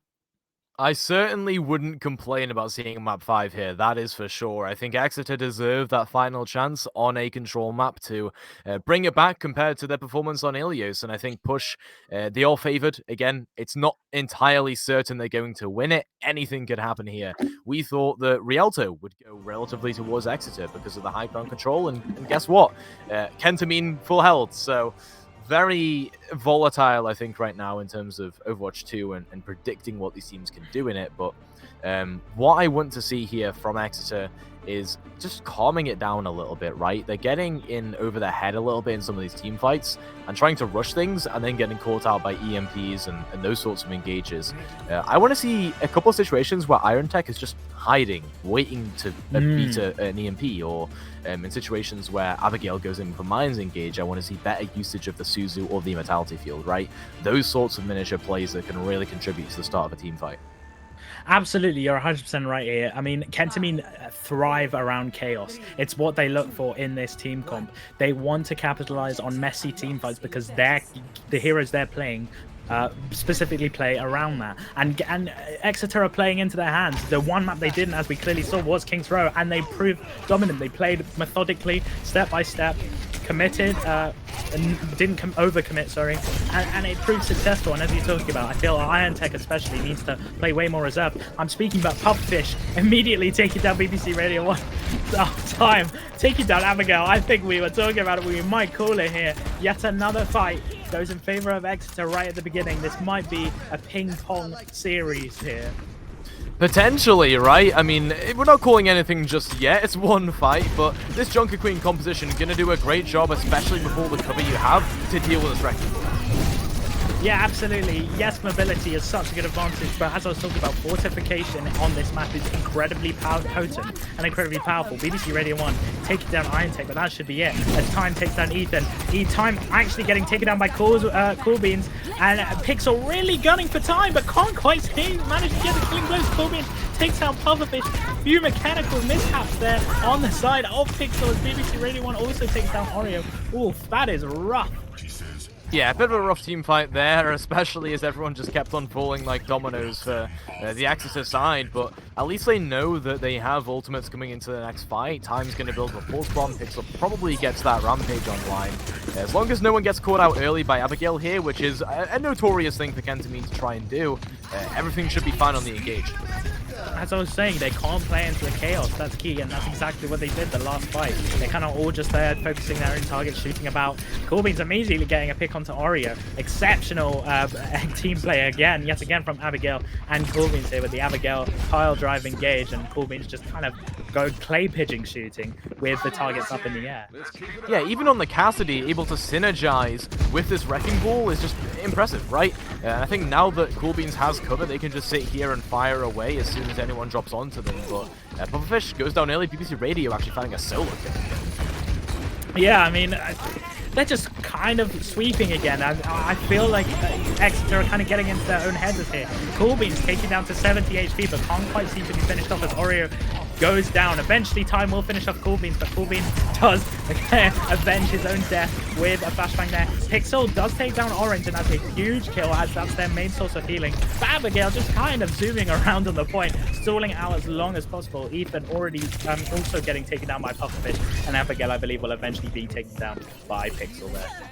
Yeah, only a couple times so far this map we've seen Abigail actually go down in these team fights, and that's because it's those situations where they're just getting hounded down by Time on the Tracer here. And I think that Tracer versus Wrecking Ball dynamic really needs to be stressed, because as soon as Time marks Abigail, Abigail is scared to go in, and that is a way to control the chaos here. Absolutely, a beautiful beat from Irontech. He's doing exactly what you were looking for, hiding, waiting for the EMP, and then beating the EMP to ensure his team stays alive. And it clearly is paying off, as nobody from X is getting taken down as soon as I say that. Pixel immediately goes down to Ethan. Coolbeats also taking down Time with flashbang there. I can't open my mouth, because as soon as I do, the caster curse strikes, and Exeter just fall under the choke point. Oreo does manage to take down Coolbeans, but that will be it, as the rest of the Kentamine clear up Exeter. Yeah, again, it was a great start to the team fight there for Exeter. It's just in that situation they couldn't follow up, but it's good that they're starting to recognize how to deal with these Kentamine engages and starting to recognize the patterns, because there are patterns. Abigail, again, going behind them, looking for an early engage, right? These fights being decided by EMPs. It's all a pattern. Oh! What a beautiful boot from Irontech. Time also taking down Coolbeans. Irontech really performing exceptionally well now on this map so far. Pufferfish also taking down Orange, and Pixel taking down Ether, and that's what you're looking for. Completely denying an ultimate with a simple boot. Oh my gosh. He's listening to you somehow, Toasty. I don't know what it is, but you took your advice, playing way more reserved and there to peel rather than there to get kills, and it's clearly proving successful. And that's exactly how everyone in Exeter should be playing. Not even just Time, not just Pixel, but everyone else should be playing that defensive style, right? Punish anyone who tries to go into your back line without any support. For example, here, you're going to get the overclock and you're bursting down these players engaging. Yeah, absolutely great overclock here from Pufferfish. Gets a double onto both Orange and Coolbeans, the two key targets on the side of Kentamine. BBC Radio 1 also being completely caught out by Pixel's knife. I mean, I can't quite fully understand what's going on here. They're not like quite getting it, and suddenly it just clicks in Exeter's brain. They're not understanding. They're poorly performing in team fights, and then suddenly, boom, click, something clicks, and suddenly they absolutely perform exceptionally well in these team fights. They understand, they adapt exceptionally well. I am speaking. Coolbeans does take down Oreo here, and Abigail also taking down Irontech. See, I can't open my mouth. I feel like I can't cast at this point, because as soon as I do, the opposite happens. Yeah, literally, you're talking about Exeter winning a fight miraculously, right? Something clicks, and then something doesn't click, and Oreo goes down early, and everything else falls as a result. I think every player needs to be alive on these engages for Exeter just to make something happen, to even have a chance of winning a team fight. Absolutely. I mean, from what I can establish here, I believe that what's really benefiting Exeter is the ult tracking here. When Kentamine do have the ults, they adapt incredibly well. As we see EMP and High Noon coming out, and there's a beautiful beat coming from Irontech just before he gets hacked by BBC Radio 1. There's also our Junker Queen ult, but Abigail does take down Irontech. That's a huge pick there. No more utility, but Pixel's there with a double kill onto both Coolbeans and Ethan. Abigail does take down Oreo, but that will be it, I believe, as Pufferfish and Pixel get these picks, and Abigail eventually going down. But this is what I'm talking about. They adapt really well when Kentamine have ults, because they know how to adapt. They know how to ult track very well. But those dry team fights, those like where there's no ultimates, it's just pure mechanics and team synergy, they kind of flail about. Yeah, but there was a good point there where Isuzu came through from Oreo to buy time for Iron Tech to beat. That was actually a really good play, and these Kiriko's playing amazingly. Orange had one last fight as well where it denied the pulse bomb, so these Kiriko's something we really want to look at going into these engages. Ooh, a lovely kill onto BBC Radio on yet again. No hacks coming through, and that's an piece of engaged utility gone for Kentamine for this fight. We do also see just kind of pokes being back and forth. Abigail just doing wrecking ball things on the point, swinging about, and try and displace. Eventually gets out with very little HP. A Kitsune coming out from Orange, and Abigail with the mine can't quite seem to get any value from either of those ultimates, as Pufferfish with a beautiful overclock onto Ethan, taking him down, as well as Oreo and Time now have finally found their ultimates up. There's a pulse bomb trying to deny Abigail from displacing the rest of the team. Can't quite get the pick on the kill. They're really gunning for the kill, but Pufferfish is there also to clean up BBC Radio on yet again. Just got out of spawn, man. Give him a break. Yeah, BBC Radio dying a little bit more often than the previous maps, and I think that's really good. Kentamine can't engage without that player, although they are going to try here with Abigail. Yeah, here we go. Another high noon. That might be a drop high noon. I'm not sure yet. They're waiting for a clear sign to engage. Kind of just seeing a messy team fight here, back and forth. Not quite sure what's going on. There's the high noon from Cool Beans. Beautiful peel, beautiful stun. Oh my gosh, Pufferfish immediately takes him down. Pixel also takes down Ethan, and that should be another one fight on the side of Exeter. I don't know how to feel about this, but it's so hard to tell who's actually going to win this. Exeter now really pulling up their trousers, really doing an amazing job, but I feel like as soon as I say that, the next fight, Kentamine are going to come out rolling. Yeah, Exeter are now in the lead as well with a double pulse bomb from Time. That is clean for the cleanup. And now, Exeter, they're the ones in the lead. It's going to take a while for Kentamine to get that bot all the way back to that 61.93 meters, and they have to win this team fight for that to even happen. BBC Radio needs an immaculate EMP.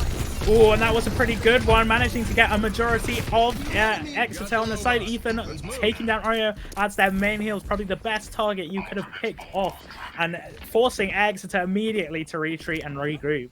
Very decisive disengage, though. They are going to regroup very quickly with Oreo, and now BBC Radio going to scout it out. There's going to be a fight in the middle.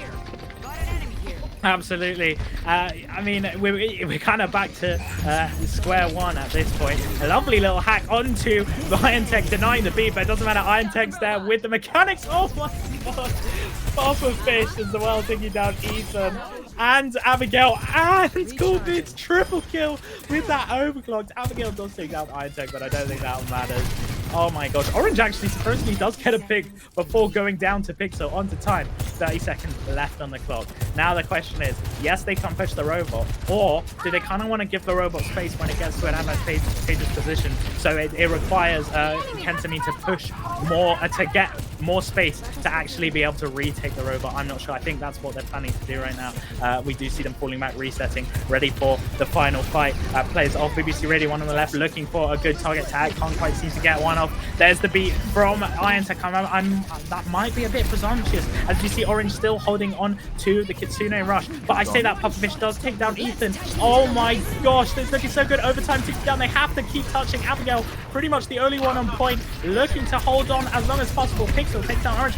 Coolbeans returning the favor, but Time and Pufferfish both taking down the DPS line on Kentamine. It's pretty much now just Abigail who can't touch the point. And oh my gosh, Exeter pick up Coliseo. Yep, and like you say, it's a ping-pong back and forth of winning a map each for these teams until we come to the conclusion where it'll be a control map to decide everything. But let's talk about that last fight there for a second, because that early kill that came through, removing the beat from the team fight from Kentamine. Ethan, just unfortunately, like, I don't know how they died that early, but very, very crucial kill. And those, again, those engages are the crucial thing. I'm saying it a lot. The engages are very important because Kentamine, they're relying on setups from EMPs, sound barriers, pile drives, and mines from Abigail to win their team fights for them, because X on the Beach previously have not known how to deal with those situations. Now, X on the Beach, they're saving their sound barriers for the EMPs. They're disengaging as soon as a pile drive or a mines comes through.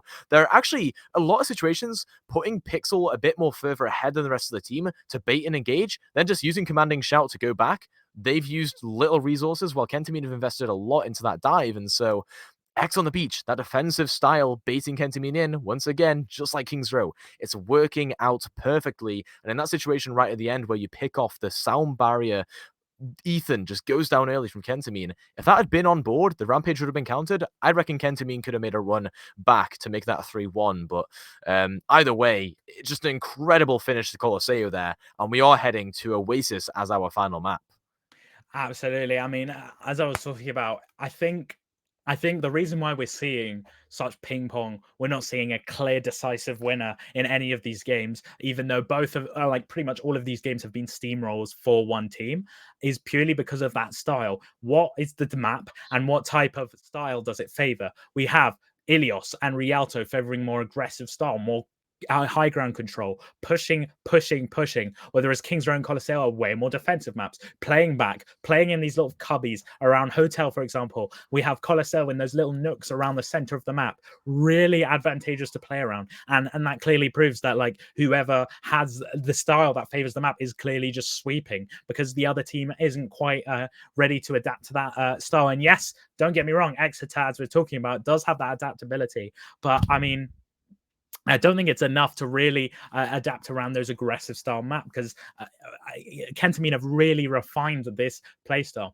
Anyway, as you were saying, we are heading over to Oasis. Now, the thing with Oasis, especially because it is a King of the Hill map, is the fact that every single map on Oasis, mini map or round map, whatever it's called, I can't remember the specific name for it, I apologize, has a different style of play. We have a map like City Center, which encourages way more aggressive play, way more divey mobility style. But then we have a map like University, which is way more defensive, way more bunker down and are ready to crank up. And then we also have a map like Gardens, which is kind of hybrid. So again, I really don't know who wins this. It could go either way. I want to see Exeter cook, okay? I want to see them hard commit to this Junker Queen comp, exactly as they did on Colosseo, because, as you said, Garden lends itself a little bit to that bunker down, wait for them to come to you style, and the exact same can be said for University. That is exactly what they were doing on Colosseo, but the unfortunate thing here for Exeter, and this is just look at the draw, they're starting off on City Center. Yeah, absolutely. I personally feel that if we see... I feel that I'm going to predict it now. Gardens will be the deciding match. It won't be the last. It might not be the last match we play, but it'll decide whoever wins that will win the whole thing. I personally believe. I'm gonna Carson's curse it now. Watch someone just sweep. But I mean, it's because it offers, you can play bunker down. There are places to play bunker down, but you also have that key high ground right in the center of the map. It's so strong, it's so powerful, and it's so good to control aggressively that, I mean, either team could win that. So that's just purely based on team play and mechanics, I feel, and how each team reacts to what the enemy team, how the enemy team play specifically. Anyway, as you were talking about, we are heading into City Center. So this map, I believe, does favor Kentamine, but hey, you never know. Exeter might pick this up. I mean, it's still a Junker Queen comp either way. Exeter are going to play on the far side of the map next to Coast, where they can just sit there and wait for Kentamine to come to them. And it's exactly what Exeter won. Yeah, I mean, you're 100% right there. They bunked down onto that mega pack. See, that mega by the roadside on the side of on Oasis is incredibly important. It's so good. You just got to be careful of BBC Radio 1 with the Sombra hacking it. An amazing engage gets put down to 49 HP, but manages to translocate out perfectly safely. But Pufferfish is there and actually gets a pick on Ethan, who might have been a little bit over-aggressive there. That's detrimental on the side of Kentamine. His first fight is such an important fight on a game mode like this. And can I cast your mind back to the first map on Ilios where it said Ethan was dying first in a fair few of the fights and Kentamine still won it? Yeah, it's starting to become a detriment now. Ethan needs to be staying alive in these fights and helping out with disruption, helping out with his dives. But again, Ethan falls. Yeah, I mean, we see these fights that are just becoming really pokey, less chaotic and more just pokey, and that's exactly what Exeter want. They're capitalizing on it so well. BBC Radio 1 struggling to get a good target to hack, and which also means that Abigail struggles to engage on that. We also see a pulse bomb coming out from Ty here, ready to unload on to Kentamine here. All getting put to 10 HP, still alive somehow. Lovely recall, and Oreo actually successfully takes down Ethan yet again. I'm not sure what's going on here. Yeah, Ethan unfortunately just keeps on dying. It's like 4 deaths at this point, I'm not sure, but Cool Beans at least turns it around a little bit, finds a kill onto time, and Ethan will return shortly. This should allow for some point presence, but Abigail on the Reinhardt of all things is just going to go for the full-on brawl against Pixel.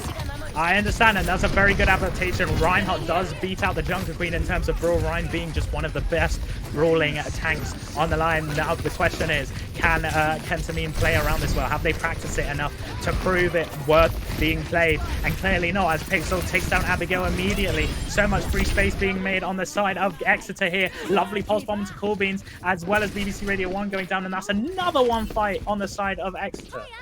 Yeah, another fight going to Exeter, even when Abigail is favored in that brawl matchup. And you know why that is? The Kitsune Rush, the beat timing, and the pulse bomb, all immaculate from X on the beach. And 71% is coming up to final fight. Ethan has to be just on time with the speed. But if they die first yet again, just like the end of Colosseo, this could go completely askew.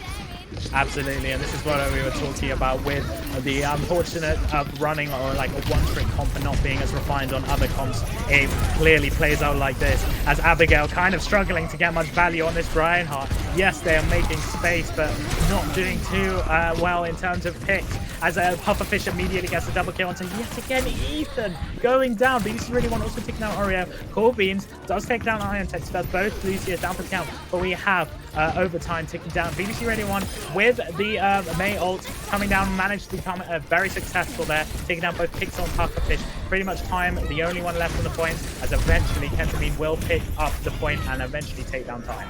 It took long enough, though. They have 99% in a row to get here just to turn this around and win in one map of Oasis. It's going to be a hard trek here for Kentamine, and they are playing into a composition that is so based around just inting in and going for the back line. I mean, Pixel can just go aggressive and put pressure onto Oreo, onto Iron Tech in this brawl mirror.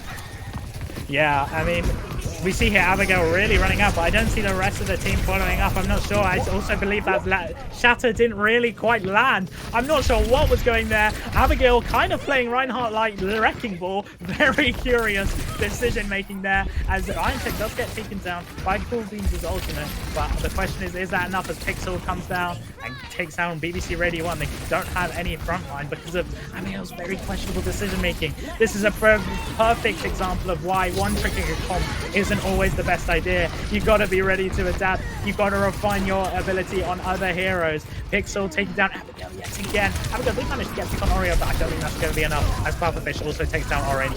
Cool Beans going down. It's not looking good here for Kentamine on this city center. Oh my god. Yep, you know what? You caster cursed it. I'm going to blame it on you. You were the one that said Kentamine were favored on City Center. And guess what? X on the beach, their flexibility comes to fruition yet again. Not just in the composition they're playing with the Junker Queen, but it's also the fact that they're playing it in a different way against the Reinhardt. They're playing it like an aggro brawl composition now, that they are against a Reinhardt of Abigail, who really should be winning out in that mirror, right? You've got more sustain, you've got that shield to block any incoming damage, so Pufferfish can't poke as effectively, but the way Abigail is playing Ryan, not flexible enough. Playing it like the Wrecking Ball, like you said, and Pixel taking full advantage of that, going aggro and playing that Junker Queen like a brawl comp, changing that playstyle to adapt to what the enemy's playing. Exeter are on fire, and they're on Garden now. This could be the decider. The thing with City Center is I don't think that Rhine swap was a good idea. City Center's point is massive, and you want the you don't want to take the fight to Exeter when they're in such a small space, because that's where they capitalize on. You want them to come to you in this big open environment. So I feel like they should have played way more passively, played on the point, force Exeter to rotate to the point, and then engage on them. It was really awkward, really messily executed from the side of Kentamine. I feel like they can overcome this now. It depends on how they adapt to Exeter's bunkering down, as we can clearly see them bunkering down in Hookah. But Orange is there. They're playing it well now as time gets taken down, and now they're capitalizing it. They've understood. They're actually listening to me. Somehow they can hear me. I'm saying that. Pixel does take down Cool Beans as well. Ethan actually redeeming himself from last map and taking down Iron Tech. Pixel returns the favor onto Ethan though. Back and forth, Pufferfish yet again picking down Orange. Pixel as well, taking down BBC Radio 1, but Kentamine were the people to get the point, so that's a few percentage for Kentamine. Yep, Kentamine gets 6%, which is not amazing, but it adds up. Trust me, if they can keep playing, having team fights like that, where they can flip it over midway through. X on the Beach very much want to play in the side room, so it's going to be hard for them to constantly contest the point with just time there to do it. And as a result, I think you're going to see a lot of duels between BBC Radio 1 and Time. Yeah, absolutely. I mean, it's really down to this right here. I love a bit of Garden. I'm seeing Pixel just really trying to gun for Abigail, but not getting much success, but it doesn't matter. Pufferfish is there with the right click onto BBC Radio 1, immediately getting taken down on that trade. So that's the struggles of running a 150 HP hero.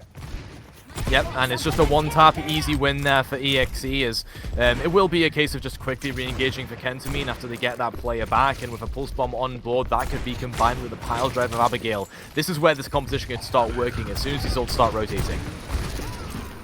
Alright, here we go. Go ready for the second fight. Abigail engaging in, but they're really playing a lot slower, and I think that is exactly what they need. Oh my gosh, a beautiful pulse bomb from BBC Radio 1, taking down both Pufferfish and Oreo. Orange as well with the pick onto Time. It does get taken down due to the over-aggression from Pixel, but that doesn't matter. The rest of the team are there to clean up, and Kentamine retake the point. Yep, for sure. Great team fight coming through there. And again, it was that exact interaction that I mentioned. BBC Radio 1 using that pulse bomb in combination with Abigail's engage, and it gets 2. Great stuff, but now Time has one of their own, and they're looking to do something with it. They're in the back line, pestering away a little bit, just trying to allow space for an engage. Alright, we're ready. They're really looking for this space. Oh, Abigail messes it up a bit. Really can't quite land good mines as he flips onto the edge of that window entrance. Cool Beans though does take down Pixel. There's the front line down for Exeter. They might have to retreat from that. Pufferfish does commit an overclock, so maybe they're gonna just try and commit and hope for the best. I don't think they can get much from this. Yes, it's picked from Cool Beans, but that won't be enough as they're forced to retreat. Yep, for sure. And again, now it's Kentamine starting to really build up this momentum.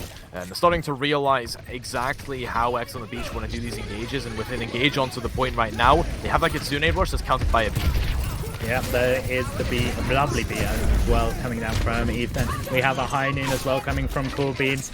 Oh my gosh, ults being traded back and forth. Iron Tech with the beat, but it's not enough to keep Pufferfish alive. That's their main carry down. Abigail's kind of forced back, 200 HP, can get out though, very easily taking the Mega to stay alive. Iron Tech also getting picked off, but Orange in the other hand also taken down. Pixel also taking down Cool Beans as well. Oh my gosh, it's such a messy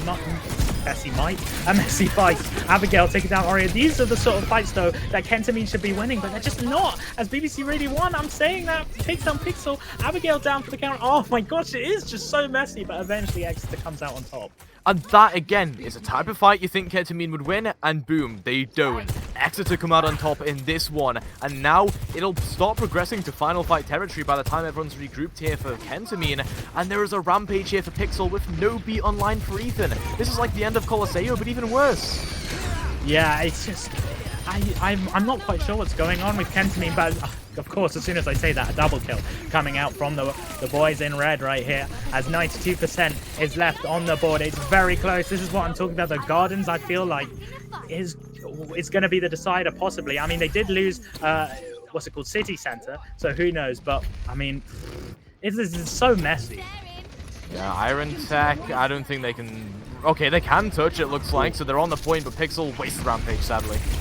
Yeah, Cool Beans does take down Pixel, as you just said. The Time also with the Pulse Bomb can't quite connect. Cool Beans is able to roll out of that alive. Manages to heal up to stay alive as well. Pufferfish going down though from Cool Beans. Oh my gosh, Orange though, there's now no main healing for Kentamine, as BBC Radio 1 does take down Oreo. The same for Exeter. They've now got a huge numbers disadvantage here on the side of Exeter. Overtime taking down. Oh wow, yeah, Decay, cool. I love Decay. Anyway, Time also taking down Cool Beans as well. Abigail returning the favor onto IronTech. And it's again these messy fights, but now these messy fights are the sort of ones that Kentamine do win. It's going so close. BBC Radio 1 not able to really clean up anybody just as of yet, and because of this, it's allowing Exeter to really come back with more numbers, come back to contest more and more. This is the last fight. This is what it decides it. Time actually takes down BBC Radio 1 as well. Time! The favor to Oreo. Time with the double kill onto Ethan. Abigail and Corby's getting double pick, and they don't able to touch, and there we go. Kentamine picking up Gardens, and we're heading over to the final post, the final bit of this match, Oasis University. Time tried so hard throughout that fight. The only player getting kills in that recontest, 4 kills over the course of it, and no one else from X on the Beach could really follow up on it. The entire squad of Kentamine, communication must have been at its maximum during that final fight. Just incredible stuff, holding on, and it will be decided by University, where we said X on the Beach should be favored, but we also said Kentamine should be favored on City Center, right? So this is going to be a crazy final round, final map of the series to decide everything here. I don't know about you, Toasty, but I'm super excited to see this. As you said, it could go either way. We were trying to predict this, but now everything's going all over the place. I really don't know who's going to win this. It's so messy, but so exciting to watch. We see both teams running their standard comms here. Oh, a lovely, beautiful boop from Abigail, getting Pixel and booping IronTech off. You know, Lucia thinks he'll be able to survive. Abigail and Ethan getting Oreo and Pixel, but Time and Pufferfish returning the favor. A double kill from Time. Beautiful headshots. No support line for Kentamine. Oh my god, this is so all over the place. I don't even know what to say. What on earth are these teams cooking? I mean, you get a 2k boop there from Abigail, one of which doesn't land into a kill, but gets a second kill anyway. And then just a 2k from the DPS to clean up that fight, and now we're back into the next one straight away. Oh my gosh, BBC Radio 1 with a double kill to Oreo and Pufferfish. Abigail as well, picking off the opposing tank line, and also taking down IronTech. My brain is going at 500 miles an hour right, man. Trying to comprehend what is going on with these teams. How do you think the teams feel? They're the ones playing the game. They're the ones making these last-minute decisions in these team fights to try and make something happen. Time, pulse bomb on board here, though. A lot of damage put throughout the map so far. Yeah, we see really sneak out. He's spotted at the support line, and I believe he's going to go on for it. Abigail here has the bombs, and this is where it's crucial. Oh, what a time to pause.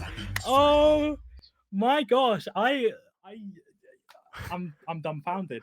I am genuinely, I don't know what to say, Toasty. I am shocked. This map it couldn't get more intense. Way to leave it on a cliffhanger. Yeah, way to just interrupt the intense gameplay we're seeing. I mean, back and forth, constant fights. These regroups are instant. And that last team fight, I mean, I didn't even get a chance to finish speaking before 3 kills had come through, and Kentamine managed to retake the point, right? It's just incredible stuff so far from both of these teams on University. But right now, it seems like X on the Beach in a bit of a dilemma. They've gone off the Junker Queen comp, they've gone back onto the Diva, so they are trying to play the conservative, a little bit more defensive playstyle, but this time, because they're the ones engaging into the point, they have to be on this Diva. The Junker Queen just isn't going to cut it when Abigail has so much free reign over the point. Yeah, absolutely. I think the Diva pick here is for that mobility as well. I mean, yes, when you think ball, you think open environments, you think, okay, this is a character who capitalizes on big open spaces, able to displace enemy team. But Ball is also great in close range environments purely because of his little hamster ultimate. Chucking out those mines in such a tiny room is really hard to deal with when you're immobile, when you're a character like, for example, Junker Queen, or those that are like Cassidy as well. They can roll out, but roll into more mines. They're so they're so compacted into this tiny location. It's going to be very difficult for Exeter to really stick to their Junker Queen in that comp then, because of stuff like that. And I think they've understood that, and that's why they've switched. But I mean, I believe we have a broken keyboard on the side of Exeter here, as somebody clearly out of passion has possibly broken their keyboard, because this game is that close. I haven't seen a game of Overwatch like this for a while. Yes, the games with Kentamine versus MMU 2 weeks ago was really good, but my gosh, this is a whole new level. I don't know what to decide. I hope everybody in chat right now is really cheering on the teams that they want to win, because they need it right now more than ever. Both teams, please type your love and support for either Exeter or the University of Kent right now. They really need it. Yeah, for sure. And listen, you call it passion for how intense this game is. I call it pressing the W key a little bit too hard, because right now these teams are going at each other's throats like animals, and I'm all for it, honestly. It's incredible gameplay. It's fast-paced. It's chaotic. It's everything you could want out of an Overwatch 2 game, and it's coming down to the wire, right? I mean, Kentamine only just overtook Exeter in terms of that percentage, and it's almost flipped back, right? Obviously, Exeter right now, you can't see it in chat, but in a bit of a tricky position in the side room. Pixel might just die to the mine straight up after the pause. But now teams are just deciding they're going to go for a bit of a bio break, because they don't want to play the game anymore. I believe we all need a break off of that just to calm down, get our minds back in focus, ready for this final fight and this final point. So we're going to head to a short little break. Go get rest up, get your mental reset and ready for this exciting final point.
Welcome back, everyone. I hope you're ready to get back into this intense fight. Keep that energy going, because it's right here. We're right at the end. This is the final stretch for this match. So get hyped, get ready, support your teams, and we're back right in, rolling straight into it as immediately Iron Tech gets taken down by a mine.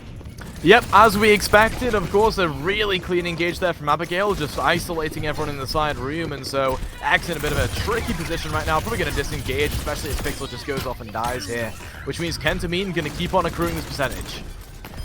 Yeah, I mean, now Kentamine really stepping it up. This is what we literally predicted. This is that we completely got it the wrong way around. Kentamine looking incredibly dominant on University, while Exeter looking really dominant on the Oasis City Centre here. As we see BBC Radio 1 immediately put down to half HP, forced it to fall back and grab the Mega Pack at the bottom of the point in the little pit in the center. Time also, lovely little stick onto Abigail, can't quite get the kill, then eventually takes Abigail down. gosh, Hammond is tanky. As we see Iron Tech also taking down BBC Radio 1. Pixel again following up once a kill on Ethan, and Oreo taking down Cool Beans. The rest of the team just finishing off. Exeter recapping the point. Yeah, a bit of a callback to what I said on Colosseo as well there, because what I said was that Time should be marking Abigail and making sure they can't do what they want to do on the Wrecking Ball. That happened in that team fight, and look who won. Exeter, right? So if you can keep getting that pressure onto Abigail, just marking them, you should be fine here if you're Exeter, but a couple of ults are going to make this really hard on the engage. And there we go. There comes the ultimates as Ethan chucks down a beat. I feel like that's a bit preemptive because it's not in reaction to everything. Because there will come the High Noon. There will come the Kitsune. And there is a beautiful pulse bomb from BBC Radio 1. He doesn't need the beat. He's confident enough with a beautiful High Noon and pulse bomb from the DPS line of Kentamine. They get another pick onto Iron Tech, and that's a clean sweep of a fight. Even though Kentamine committed, I believe that was an ultimate, just one ultimate, it still doesn't matter. That's a one fight. And that's more percentage for Kentamine. Yeah, and now it is going to go to last fight, right? Potentially last fight, unless Exeter win it, of course, and they have the ultimates to do just that on the engage, so we shall see. Yeah, we do see these three ultimates are key. Orange is the only person on the side of Kentamine with an ultimate. I'm not sure if they're going to commit the ultimate or not here. We'll find out. Guess not, as Popovich immediately takes them down. That should be Kentamine down for the count for this fight, as Time also gets a lovely little pulse stick onto Cool Beans, denying their DPS star to get any more kills. Yeah, pretty clean stuff there on the engage from X on the beach. They use a couple of ultimates to make that happen. In fact, a preemptive beat, just like we saw from Ethan in the prior team fight, but now they have other ultimates to show for it. X on the beach, a Rampage and an Overclock. These are powerful ultimates we're talking about here. Yeah, here we go, and there's the immediate overclock from Popovich there. Can't quite seem to get as soon as I say that. Popovich immediately taking down Cool Beans. Never mind, I bite my tongue as BBC Radio 1 takes down Popovich in return. There's no more overclock left. Kentamine now, final fight, this is it. Takes down Time, but Pixel returns the favor onto Orange. No more main heals for the side of Kentamine. Pixel gets a double kill onto Ethan as well. Oreo also with the pick onto BBC Radio 1. 96% left. They've got a touch, it's just Cool Beans. I think that I'm here. Overtime clocks down as Abigail says to contest. It's now or never, Kentamine. You've got it. You can't do anything else now. As Orange with the Kitsune. We've also got Pulse Bomb. Cool Beans picking out Pixel with a beautiful fast bang. Gets a High Noon onto Iron Tech as well. That's a double kill. And the final flip. Overtime still ticking down. BBC Radio 1 gets a stick onto Oreo and a kill onto Popovich. And that's a clean sweep for Kentamine. That's it. It's over. Kentamine win 3-2. Commiserations to Kent, but they played, sorry, not Kent, Exeter, but they played exceptionally well. GG. I cannot believe that ending. There is absolutely no way that goes from a 1v5 where Kentamine get a half-second touch on the point with their Wrecking Ball to winning the entire map, the entire series, and completely knocking EXE out of the tournaments. I mean, Exeter played so incredibly well. They had it in their grasp right at the end, but they let it slip.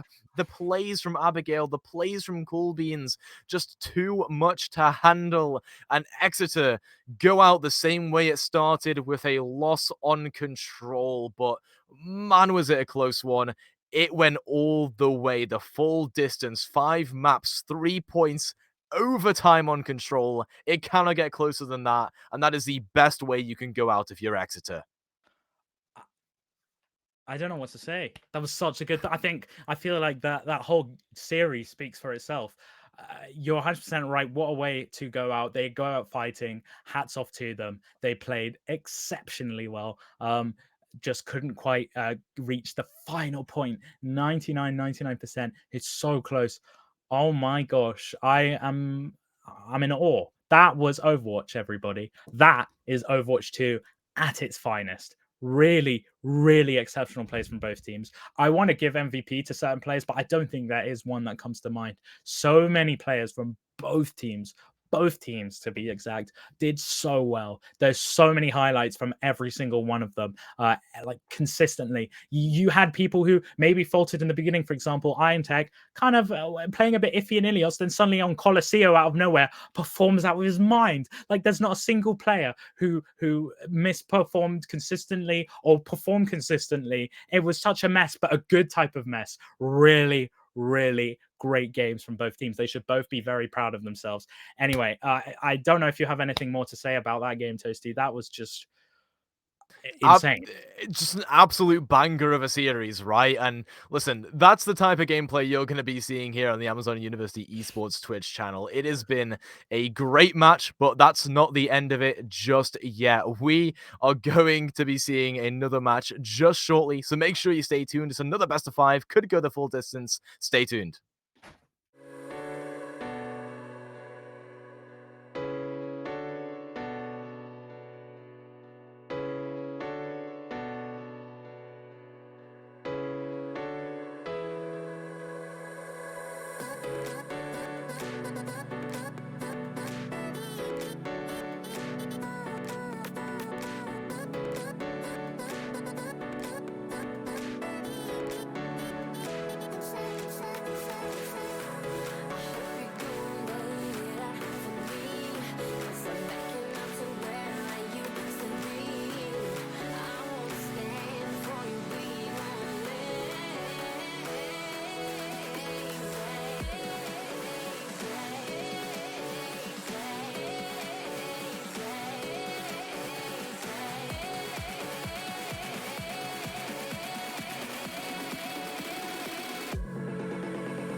What is that?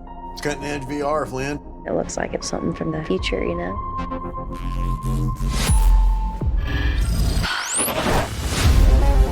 Flynn took a trip to future London, saw something she wasn't supposed to. Now people from there are trying to kill us.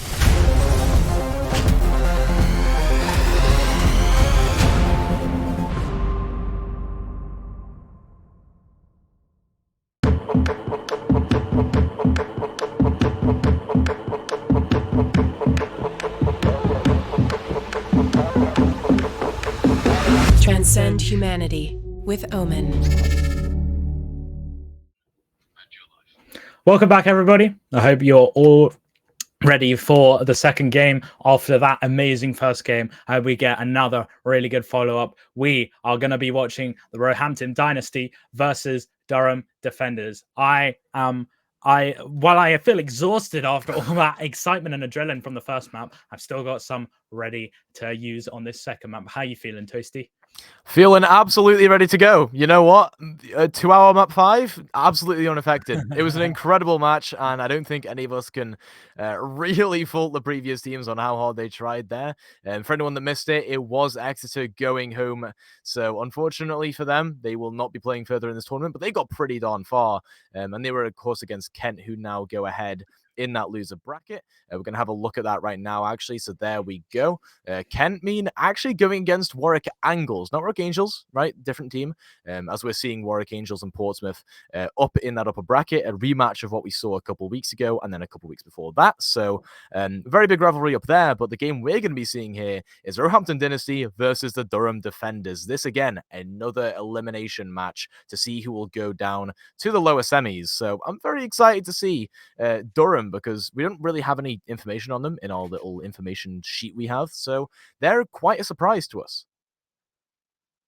Yeah, absolutely. I mean, I'm just genuinely curious what we're gonna see from this. I don't recognize personally any of the players on Doran's side either, so that is not necessarily a bad thing though, because then we get exciting picks, we get encouraging plays that we're not used to seeing. So similar with what suddenly out of nowhere watching Abigail just pop off on Wrecking Ball or like Cool Beans on that Sojourn, as we saw last few games.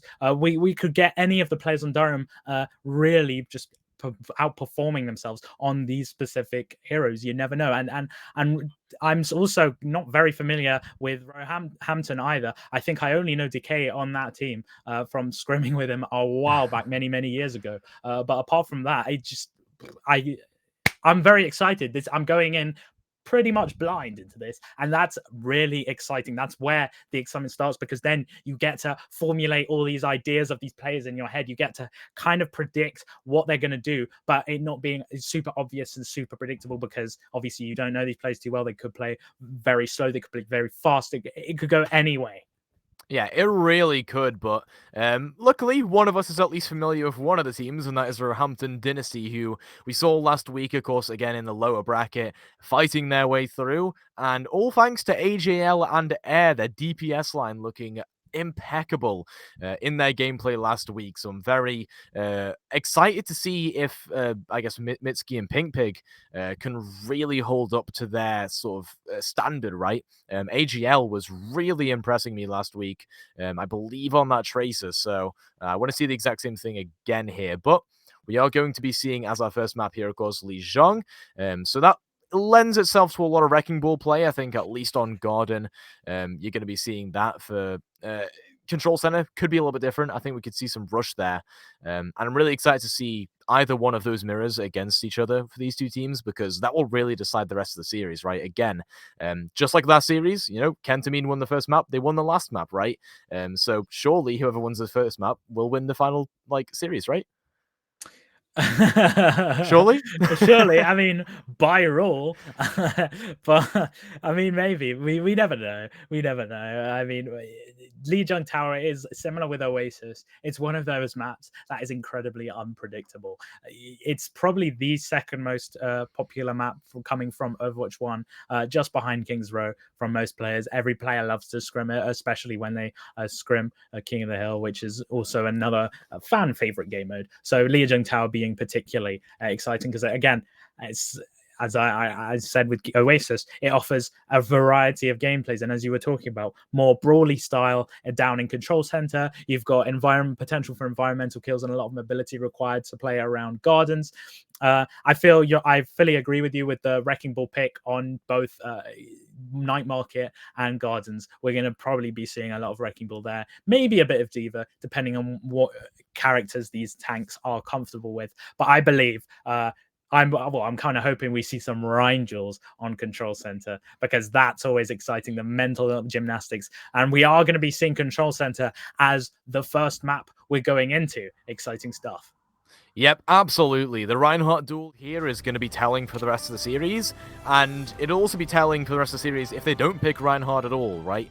The lack of comfort on that hero is something, for example, Abigail last series suffered a little bit from, and so I want to see maybe some Reinhardt players here if we have any ex-main tank players from Overwatch 1. What we are going to see is Overwatch's first tempo tank, baby. It's the Ramatra. Oh, okay. I talked about it a few weeks back. I was incredibly excited to see some Ramatra, yet I had yet to see any Ramatra plays. This is it. This is the time. Now, I feel very personally mixed about this hero in solo queue, but I'm very, very excited to see how he plays in pre-made 5v5 play. It's going to be very exciting. Oh, okay, well, never mind. As the Wicked immediately swaps off back to the right now. I guess a more sensible pick, but still boring. Yeah, exactly. I think the Rhine Mirror, though, is still a bit exciting here, right? It's not boring at all, especially with some variations in his comps, but okay, Wicked just down early. I eat my words. Yeah, you're 100% right. This is why it's still incredibly exciting. As we see, I believe that's Durham. I'm sorry, not Durham. That's Roehampton immediately going out for a clean sweep across the board. Red kills all on the kill feed there. Amazing plays. I mean, Wicked going a bit too over-aggressive. So Olivera with a beautiful wall there in return. Yeah, absolutely. Just some really good Mei play there throughout, and I think taking down Wicked early and isolating Wicked again. Very good stuff here from Oliver. Yeah, really, really good Mabels here, and I think it's also Wicked being a bit too over-aggressive. I say that, though. Outer Space Mug instantly getting taken down by Air's Bastion there. A rare Bastion pick as well. This is exciting stuff. Oliveira does take down Wicked in return, and now we're just going to see poke back and forth, waiting for the main tanks to get back into the game. Oliveira there, though, with the Ice Block, is ready to contest as Outer Space Mug gets back to the fight. Wicked does get a beautiful double kill with Fire Strikes there on both Pink Pig and Ilgi, as well as a Decay taking down Outer Space Mug. Now, Durham Dynasty really looking strong here as well. Yep, and listen, who said Reinhardt was a brawl hero, okay? You can be a sniper if you want to. Who says big German men can't be snipers, alright? But no, Wicked, really good aim there with the fire strikes, to be fair, finding the kills early on and deciding the team fight. And now they have a shatter as a result, but the Blizzard comes early. Oh, that is a very nice Blizzard, completely catching Wicked out in the open. He's left with barely any HP and eventually gets taken down thanks to Ilgi's window as well on Pink Pig with the damage. Pink Pig getting a double kill onto both Wicked and Decay, actually. That is massive, as plenty of space is being made by Outer Space Mug as well. Really not out of space at all as he makes more of it. AJL also getting taken down, and another fight going in favor of Durham. Yep, Durham managed to get that back, and so, yeah, I mean, now Durham going to be camping here with a potential shatter if they want to use that aggressively on the engage. A speed boost shatter would not go amiss here. You see the shatter going down, beautifully blocked from both Reinhardts, but the Blizzard is there from AJL. Really, really nice Blizzard, actually. As we see also Air here on the Bastion, just kind of trying to finish the rest of it, but AJL's there to really do the dirty work. That was incredibly well played from the main player. I believe we're going to be possibly seeing another ping pong match here, Toasty. Potentially, I mean, it's looking close so far as, you know, it was a bit of a whiff shatter, I will admit, from Durham last fight, but doesn't mean Outer Space Mug is losing the Reinhardt duel by any means, because look at that. Olivera is... Oh my god, wait, hold on. Let me finish my sentence. Air with a beautiful double kill on the Bastion ultimate. Rare Bastion W. There's Gay triple as well as AJ and Decay finishing off the rest of the team. Yes, Olivera's there with beautiful walls, but the rest of the team on the side of, I believe that's Durham, is ready to pick up the pieces. Yeah, just incredible stuff, and already another engage has come through here, so a Blizzard early on to try and set this one up. This is really messy yet again. LG actually getting a Wicked, managing to take down the Bat Lamp that was keeping up. Outer Space Mug also taking down Air as well, and Oliveira there to take down his counterpart, as well as Mitsuki taking down Decay. Pink Pig finishing off Radiator, another clean sweep for the red team. Getting just a complete, like, it's just ultimate advantage wins basically so far.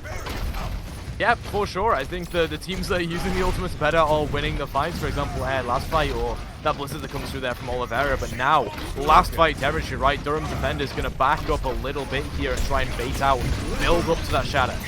Oh, you can't quite manage to get the window fire strike combo, but Oliveira's there to take down Radiator. Air going down as well. Another clean sweep, it's looking like for Durham here, as more picks back. Oh my gosh, it's just another clean sweep. I believe that'll be it. I don't think Decay will be able to stay alive long enough to be able to touch. There we go. And they pick up the first point on Control Center. Yeah, but a very solid first map there from both sides, I have to say. And going into the further sub-maps, as I guess we're calling them, it will be, I think, telling as to what composition they go to, right? They look really comfortable on the Reinhardt mirror, and I'm very excited to see what they could whip out in terms of Night Market. Looks like Wicked wants to stay on the Reinhardt or potentially the Demartra, but that's still up in the air, of course. Outer Space Smoke doesn't seem to be moving or budging at all off this Reinhardt, and I think that's actually not a bad choice. If AGL plays the Pharah here, just bunker down on the point and don't really let them get that value. Yeah, I think you're absolutely right. Apara is similar with a map like Ilios Lighthouse, incredibly strong on Night Market. There's Radiator there with the speed on Lucio just to get everybody out before switching to Mercy and getting AJL damage boosted up in the air. Look at that poke damage. It's so bad. It's so good. A Wicked there finishing off Pink Pig after so much damage being layered down by AJL's Pharah.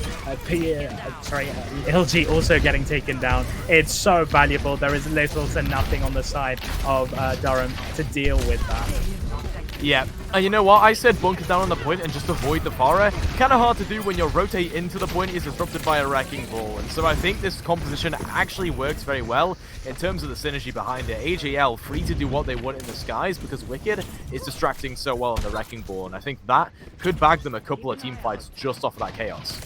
Absolutely. I believe personally Outer Space Muggers really has to switch this right here, probably to D.Va to deal with that Pharah, because Pink Pig can only do so much by himself. Wicked taking down LG as well. There's so much harass from all sides. They're taking a very curious path. Oh, a lovely little right click from Oliveira taking down Air there. But I don't think that will be enough as Wicked also take down Mitsuki.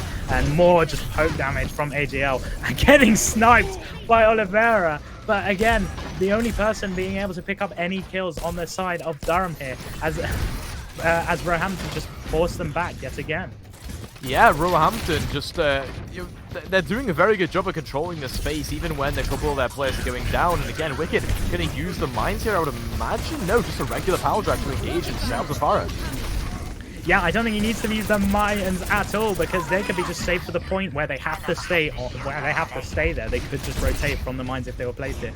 But it doesn't matter. They've got the barrage there from AJL as well, just to clean up. There we go. We're finally getting switched onto Winston instead of D.Va. That's also a reasonable pick. I still feel personally that D.Va's better purely because she can harass AJL, who's still clearly providing so much damage onto sorry, Durham here, as Mitsuki gets taken down by it. We've got Sniper Monkey and looking for pick onto AJL, but there's not going to be much done by it. They've really got to deal with this Pharah, otherwise it's just freelo for Dynasty. Yeah, there's a heavy need to contest this Pharah right now, and no one can seem to do it on the side of the Durham defenders. And so the Dynasty just going to be all over them for now. Pink Pig finds AGL early. Yeah, we see ultimates coming back. Blizzard out of the ground. Pink Pig also with the High Noon. Wicked getting a pill on LG. And Radiator managing to just about get the res onto AGL before going down to Pink Pig. AGL still left alive with barely any help. Finally able to take down Pink Pig. Oliveira, they're still doing work on the side of Durham. Getting picks back and forth. Out of Space Mug. Finally making more and more space. They switched, they adapted, and clearly it worked. Yeah, diving the backline like they did just there, taking down Decay, and then Pink Pig finding Radiator. Those are the types of team fights you need if you're Durham, right? You want to remove the backbone of AGL's Pharah and Wicked's Wrecking Ball here by just not allowing them to have any support. Cut off the support line, and then you'll be able to get rid of the rest of the squad. It's exactly what they need. But it's very hard to do when you don't have a D.Va, so... Yeah, but we do have Outer Space Mug close to Primal Rage here. But, as we can see on our screen right now, AGL with the barrage. How does AJL use this? I think this is the game-winning fight. Oh, putting down to 6 HP thanks to Pink Pig. There comes the boot. There comes the barrage. Immediately getting taken down, but manages to pick up Ilgi, which is a huge target on the side of Durham. But it doesn't matter, clearly, as Pink Pig and Outer Space Mug with the picks. Wicked and Air to take down Pink Pig and Mitsuki, but Outer Space Mug still alive, taking down Radiator and holding down the fort for Durham. Yeah, and again, it's very hard to engage in sort of the tight area that you have for the point. And so a couple of players just go down early there. AJL, I think, starting to lose effectiveness on the Pharah once they can't just hold a defensive stance. Early dive onto Decay here, trying to force some resources away, I guess. A lovely pulse bomb stick from Air here, and a good little juggle. Can't quite manage to get a kill here, but it doesn't matter. AJL's been nanoed. AJL's going on a rampage on point. I say that. Oh my gosh, curse yet again as Ilgi get taken down. He gets taken down by Pink Pig. Outer Space Mug there with a pick onto Decay, but Wicked returns the favor with a boot into the mines from Pink Pig. Oliveira yet again getting kills on this Mei, looking in extremely dominant. You don't really see a Mei in dive comps, but Oliveira proving it provides value. Clearly somebody who is a Mei specialist. Yeah, for sure. Oliveira doing a very good job on the Mei here, which you don't usually see Mei specialists often, but doing a very good job. Pink Pig, though, gets spawn camped, unfortunately, so taken down. Now it comes down to a 4v5. Yeah, we do see a Blizzard, though, and the Blizzard just about covers a majority of the point here, freezing Wicked immediately, as Decay actually takes down Mitsuki, and there's no beat. That's huge. There's no beat for Durham at all, but Outer Space Mug says it doesn't matter, as he takes down Air as well. Oliveira with a kill onto AGL, looking so insane against the Mercy as well. The Pharmacy is down. The beat is finally there for Durham, just to ensure they hold on to this fight. And I believe that's going to be it. They're going to pick up Night Market, and therefore they're going to pick up Lijiang Tower. Yeah, very, very weird map there, I have to say. Of course, you start off with the Reinhardt Mirror, which you think is going to be pretty normal, right, for the rest of the game. And then you get a Winston Moira Lucio Mei Tracer comp. Now, that is something I've not seen pretty much ever. The Mei doesn't really feel like it should fit in there, but the way that it was being played by Oliveira was just great. Denying space for the Wrecking Ball by using those walls and also just getting some snipes with the Icicles, it actually surprisingly works out there. And so first map goes the way of Durham with some unconventional strategies. Yeah, absolutely. I mean, Oliveira right there, just an amazing performance on Mei. Yes, Mei has seen a little bit more on Lijiang Tower in comparison to other maps, maybe a bit of King's Row, maybe a bit on Rest in Peace Hanamura. But I wonder if Oliveira is going to stick to the Mei on future maps. I doubt it, purely because a lot of these newer maps and maps within the map pool right now offer way more open space, way more high ground, where Mei falls a bit more weak. They're way less choky, where Mei thrives and capitalizes on, unlike Lijiang Tower. But you never know. I would be excited because apparently now I've discovered, thanks to Oliveira, Mei is a counter to Pharah. Who knew? You heard it. You saw it here first, guys. Anyway, I believe we might possibly be seeing Blizzard World in the second point. We're not sure. I think, yeah, we're going to Blizzard World for our second map. So what do you think we'll see here, Toasty? I think, honestly, these teams are just going to sit, like, just sit down and play their styles, right? I don't think we're going to be seeing much of a change up from Roehampton Dynasty, right? The Wrecking Ball works very well on Blizzard World, especially if you're playing for the defensive setup, right? Of the sort of the Pharah dies with the ball, get air on and off angle on the Tracer. So I think that's a solid strategy. What I'm confused on is what Durham plan to play, because if they want to play the Rush, it's going to be hard into that Pharah. If they want to play the Mei, like, how are you going to play that on attack on Blizzard World with a monkey, right? It's a very, very interesting way to play the game with that Mei, especially on Blizzard World into a Pharah. So I don't know. Like you say, Mei might be a counter to Pharah. Who knows? But we'll see in a few seconds here. Right, as we get both teams just deciding. There it is, a Mei pick. Though, to be fair, they are on the attacking side, so they could just swap last minute and just maybe be messing with us a bit. I don't know.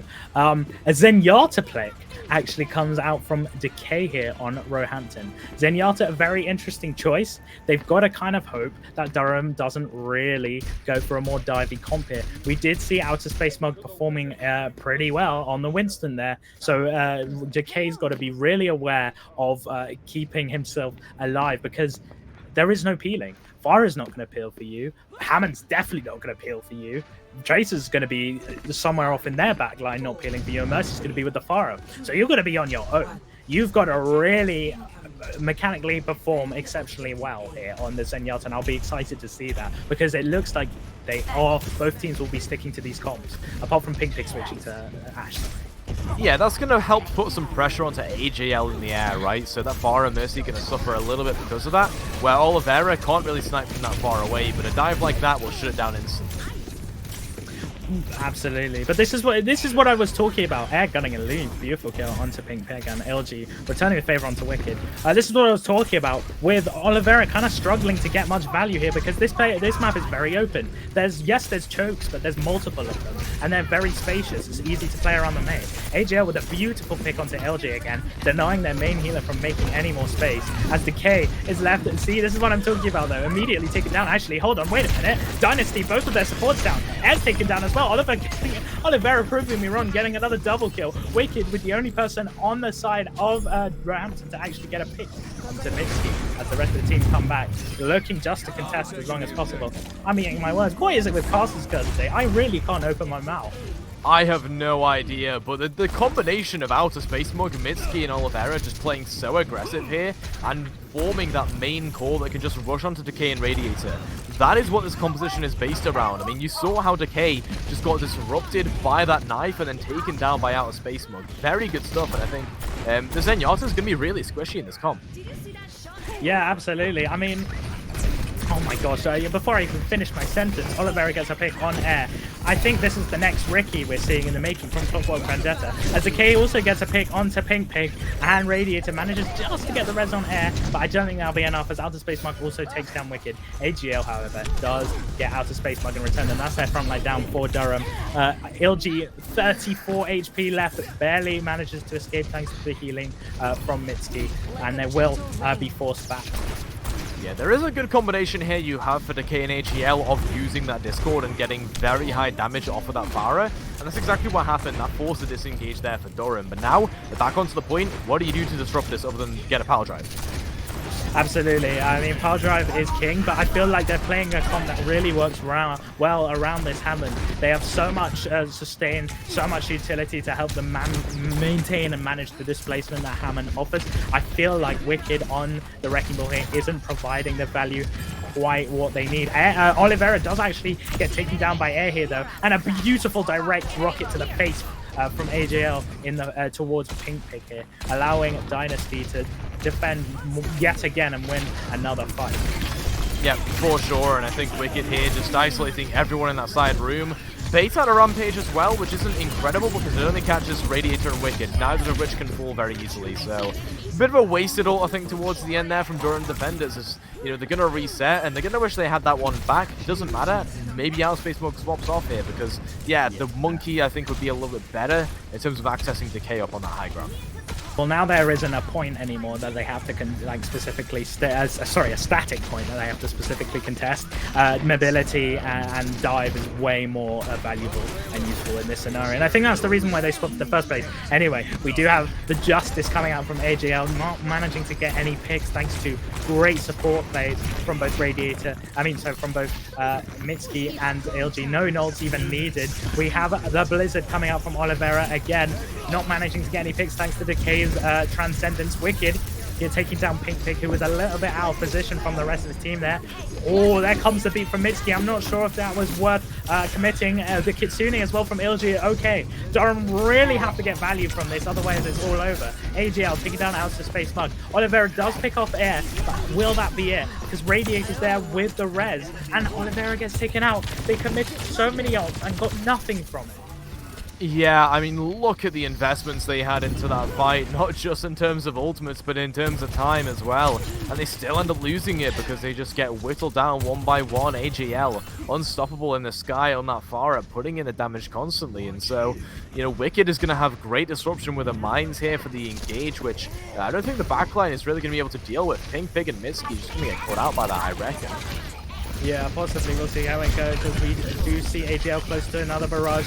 Wicked here with the mines ready to engage. Doesn't actually quite use them yet because Decay, they've respotted Decay in the back and they're going to gun for him. But Wicked is there with exceptional peeling, uses the mine to deny any of the rest of Roehampton to follow up onto that, but it doesn't matter. Outer Space Mug has that primal blade and actually takes down Decay with it. We do see a barrage coming out from AGL, but not really able to get value because the only target there is Outer Space Mug, who eventually goes down thanks to their amount of damage, but Pink Pick is there to take down AGA. Radiant are really looking for this res on AGL, but can't quite get it, so it goes for the DPS. Mercy, baby. Let's go. There we go. The payload!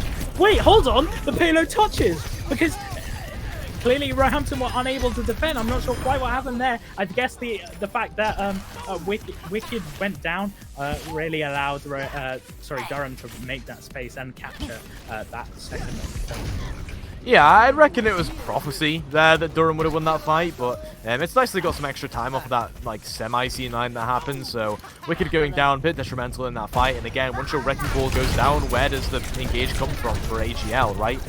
Where does Decay really set up onto with those discords when there's no one to really coordinate the dives? So very difficult when that Wrecking Ball goes down, and you need Wicked alive in these fights. Absolutely. I mean, here comes the bob from Pink Pig, but he gets caught on the wall, and now he's just there defending carts. Oh no! But Pink Pig redeems himself, taking out Radiator on the Brigitte there. Bob really burning down Wicked's health, but it's Hammond. He doesn't matter. He doesn't care. He has that health to spare. Decay actually de-meching Outer Space Mug on the Diva now, and Pink Pig also finishing off Wicked. So it's back and forth, but I believe this fight just favors Durham, as we see an overclock coming from there, getting taken down really low, but manages to barely survive thanks to the rally from Radiator. Very lovely support plays from both teams here, I believe.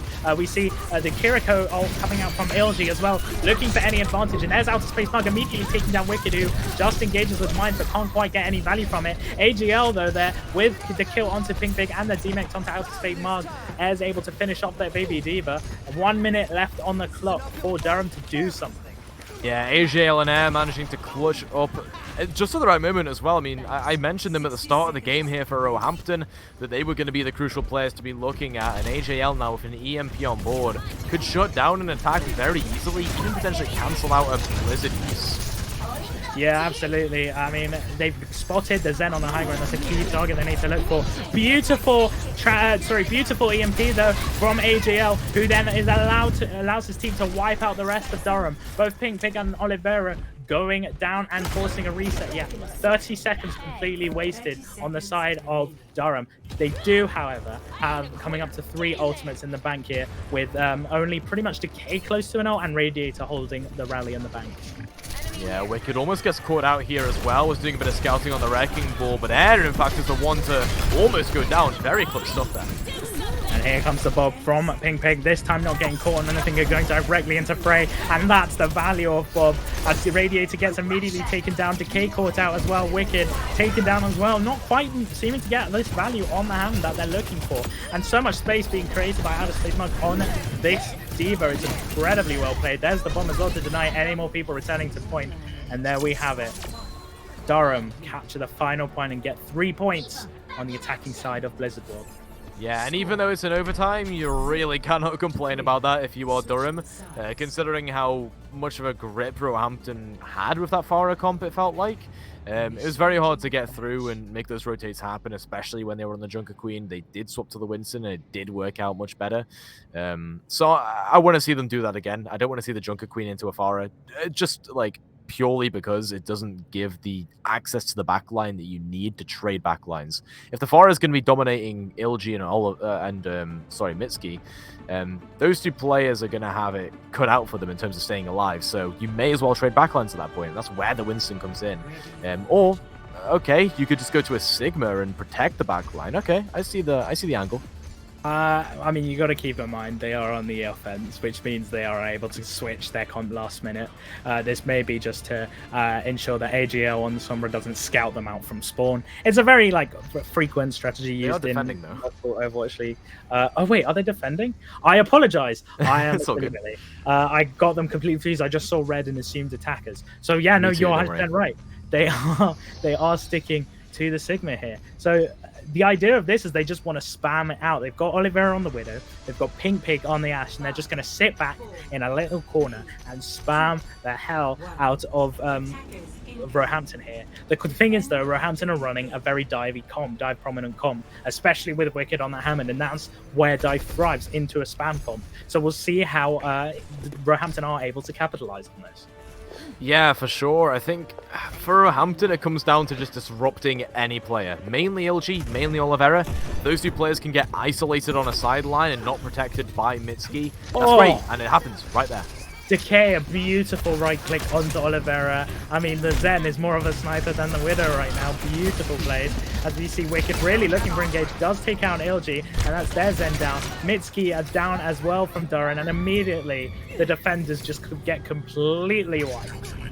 Yeah, goodbye, Durham. You are not going to survive into a Wrecking Ball comp with this Sigma, with the Zen, with the Mercy, and so they are going to make a bit of a swap off. They're going to go to the Diva here, and Oliveira off of the Woodmaker onto the Sojourn. Bit more mobility, bit more ability as well to access those high grounds back and forth, so should allow for a bit more of a dynamic playstyle where they can keep on moving and not get disrupted by the Wrecking Ball. Ooh, we have AGL really pressuring LG, nearly taking them out, but can't quite get the pick. That would have been huge otherwise. We do see Miz just kind of chilling, flying up in the air, doing Mercy things. No far to pair, but you've got the Ashe who can get one-shots with headshots when damage boosted. Very, very scary thing. Sorry, LG here as well with the Discordance as well. You've got to keep in mind the Discord ball can really apply so much pressure. This is why he runs, and this is why he's so good. Having the tanks just completely burned down. I mean, look at Wicked's up, just nearly dropped half HP in a flash, in a complete blink. As we see him engage, he's got mines now available. AJL actually manages to take down Oliveira, and that's another fight in favor of the attackers here on Roehampton.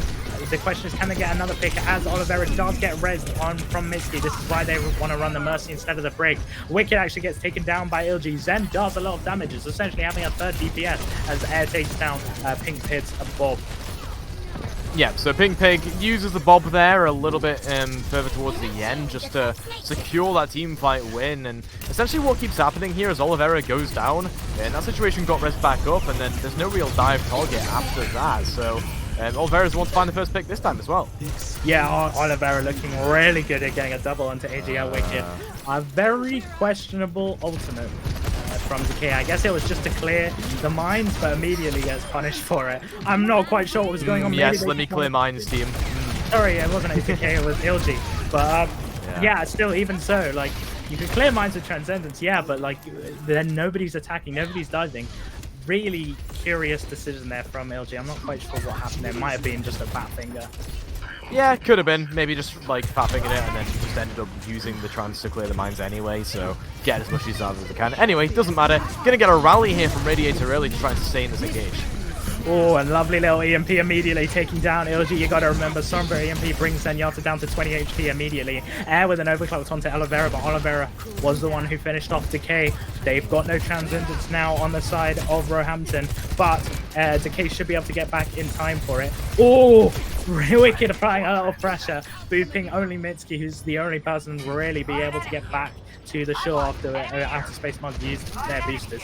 Kind of unfortunate, but still, we're now just watching them stabilize, ready for a second fight as Wicked engages, immediately getting back to 100 HP, able to barely get out, as Oliveira actually gets a lovely little right click onto Radiator as well. That's their Brigitte down, but doesn't matter, they didn't really have rally, and Wicked instantly getting bursted down by Pink Pig, and now they've got no backline and no front line as well.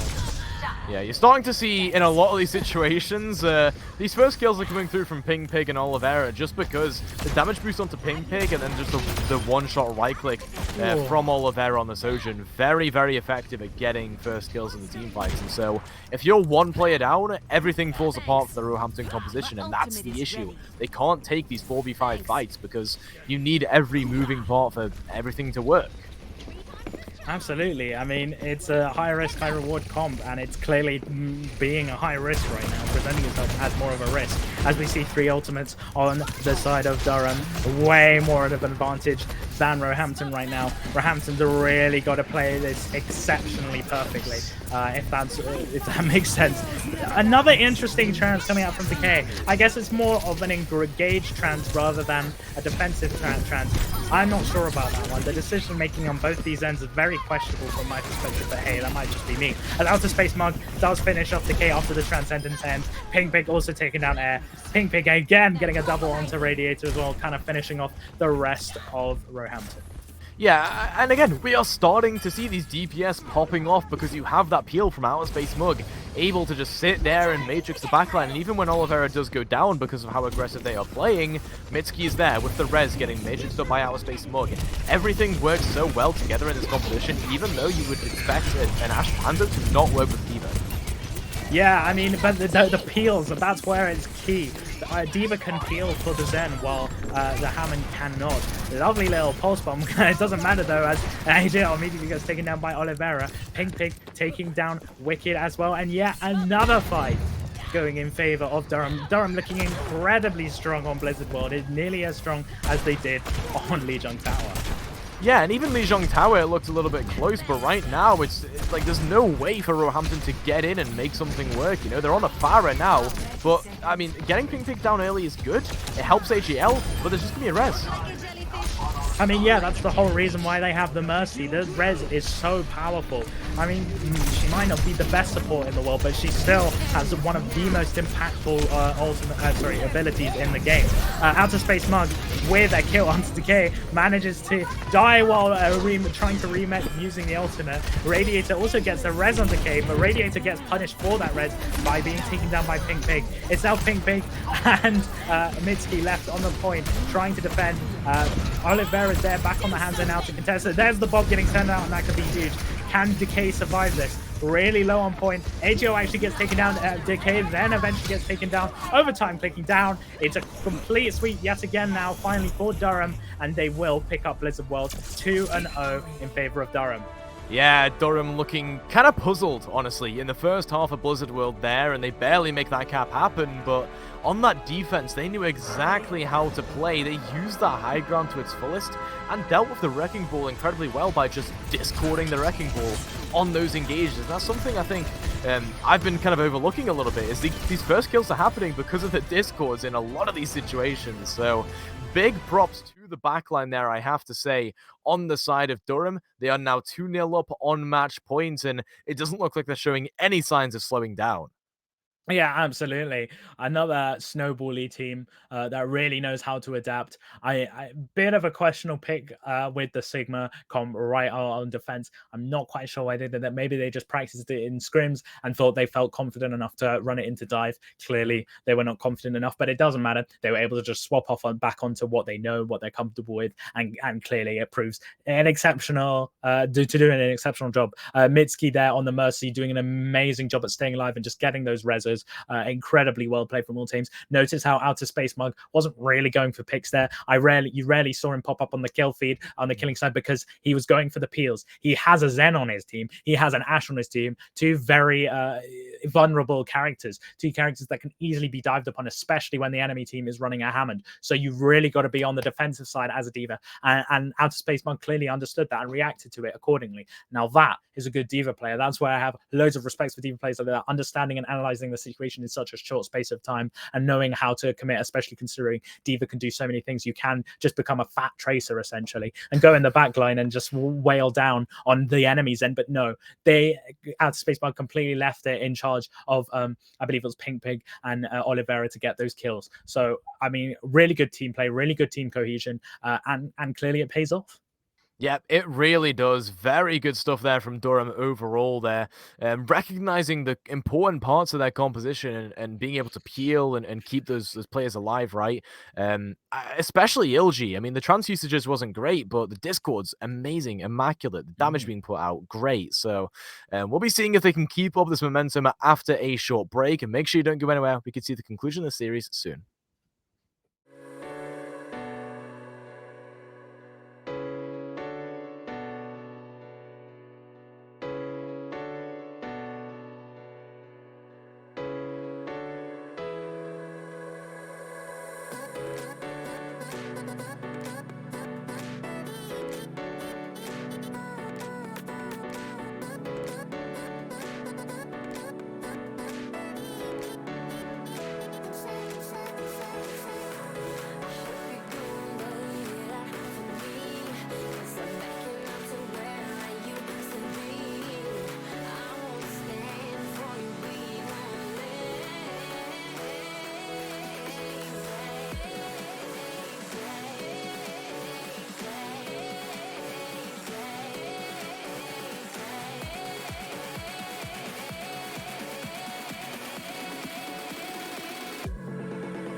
Welcome back, everybody. Sorry for the abrupt intro. The timer didn't count down, but it doesn't matter. We're all too eager to get back into the games, and so are the players. So we're ready to rock and roll. We're heading to our third map.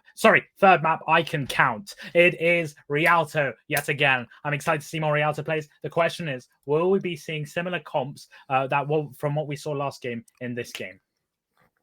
Yeah, exactly. And we are going to be seeing a bit more of, I think, the same stuff, the Wrecking Ball, the Diva here, which is a style I think we've been seeing quite frequently over the past few games of Amazon University Esports. So we're looking at probably the same sort of dynamic as we had on Blizzard World, except now it's all up to Roehampton, right? They are the ones that have to reverse sweep this, and they have to come back and try and adapt to this Diva playstyle that has been so good for Durham so far.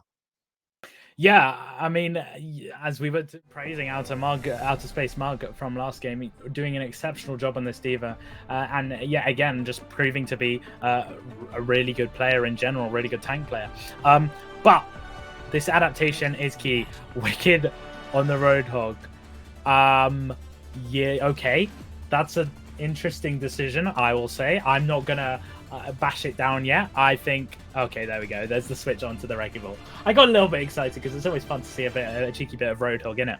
But no, we are going to be seeing Wicked stick to the Wrecking Ball, what we've seen throughout the previous games. Decay on the Ana here. We haven't been seeing a lot of Ana, but having that Nano is key, especially with Air on the Sojourn. And Nanoed Sojourn is scary. It's terrifying. I mean, Sojourn by alone does an insane amount of damage. With a Nano, that stuff can get terrifying. We do see also Ilgi as well on the Ana, so they are going to mirror the Ana, and of course Oliveira on their trusted May pick.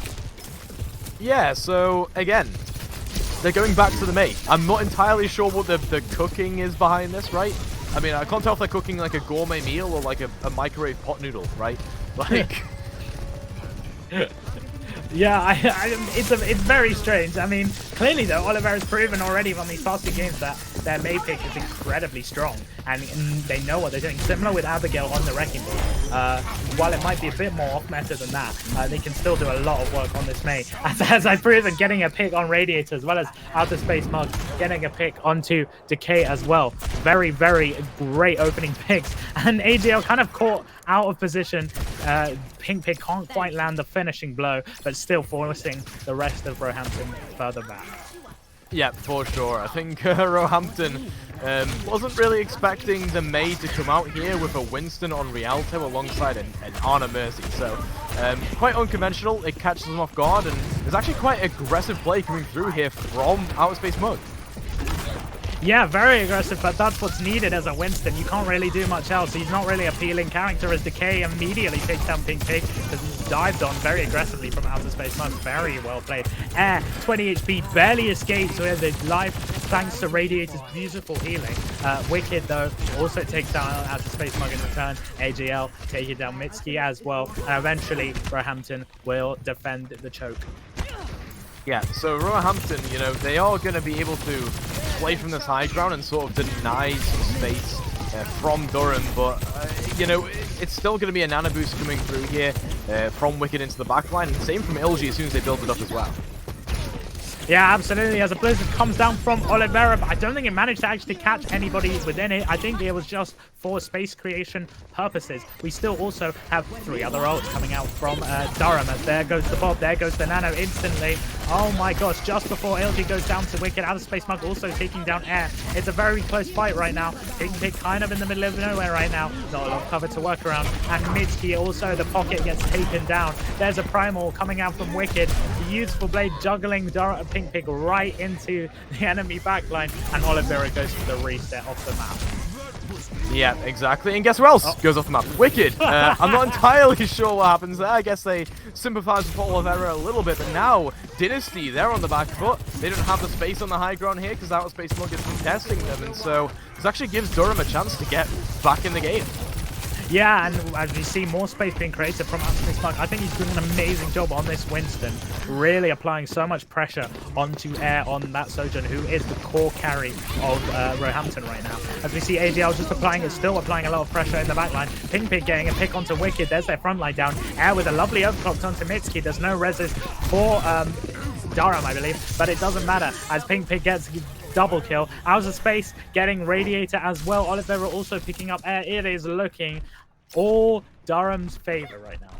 Yeah, Durham, they are really initiating these fights well. I mean, the dives are immaculate. Outer Space Mug is doing such a good job at just making space whenever they dive in, and somehow they're not getting dealt with in a lot of these situations. Of course, now you've got the Reinhardt board, it's a bit harder, but still.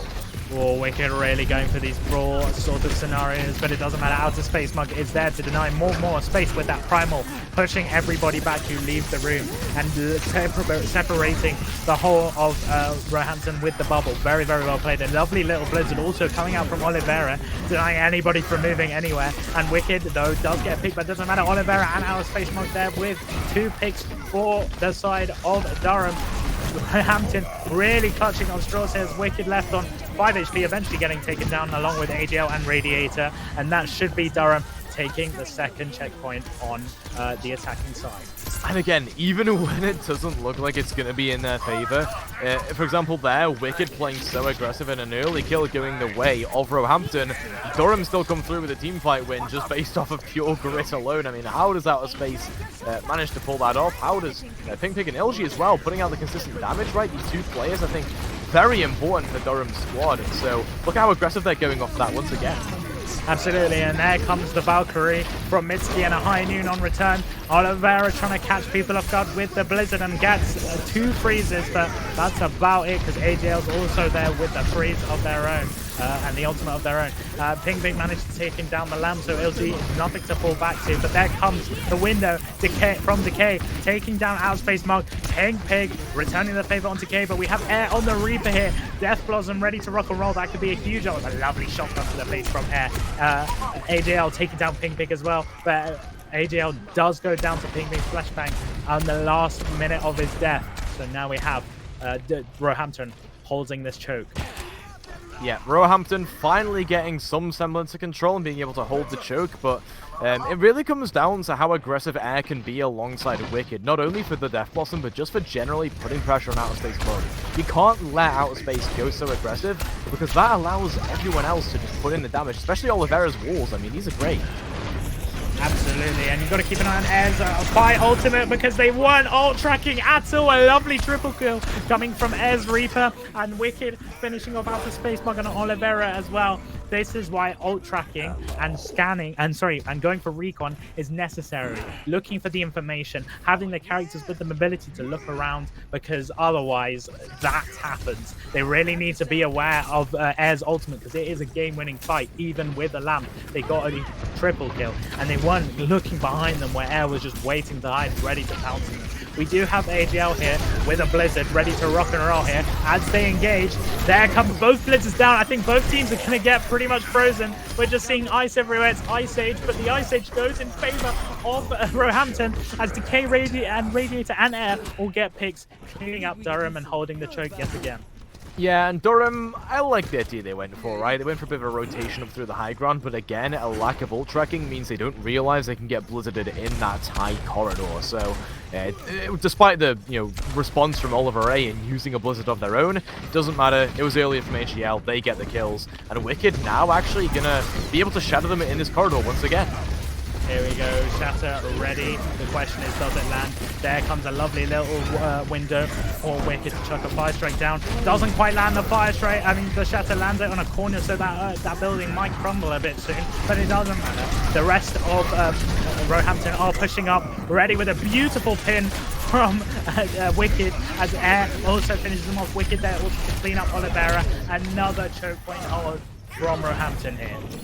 Yeah, I was gonna say we call this an MTD in the industry, except for the fact that Wicked isn't really MTDing. I mean, they missed their shatter earlier, and they're both playing quite, I feel like, sloppy and aggressive, right?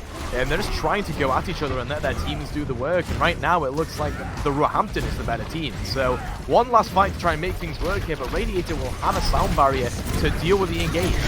Absolutely, I think this is just which team can WM1 better, and right now it's looking to be Durham though, with a beautiful pick. The Bastion coming down, Oliveira and Outer Space Mug getting picks, Ping Ping taking down Air, and there we go, finally a team kill in favor of Durham, finally reaching overtime.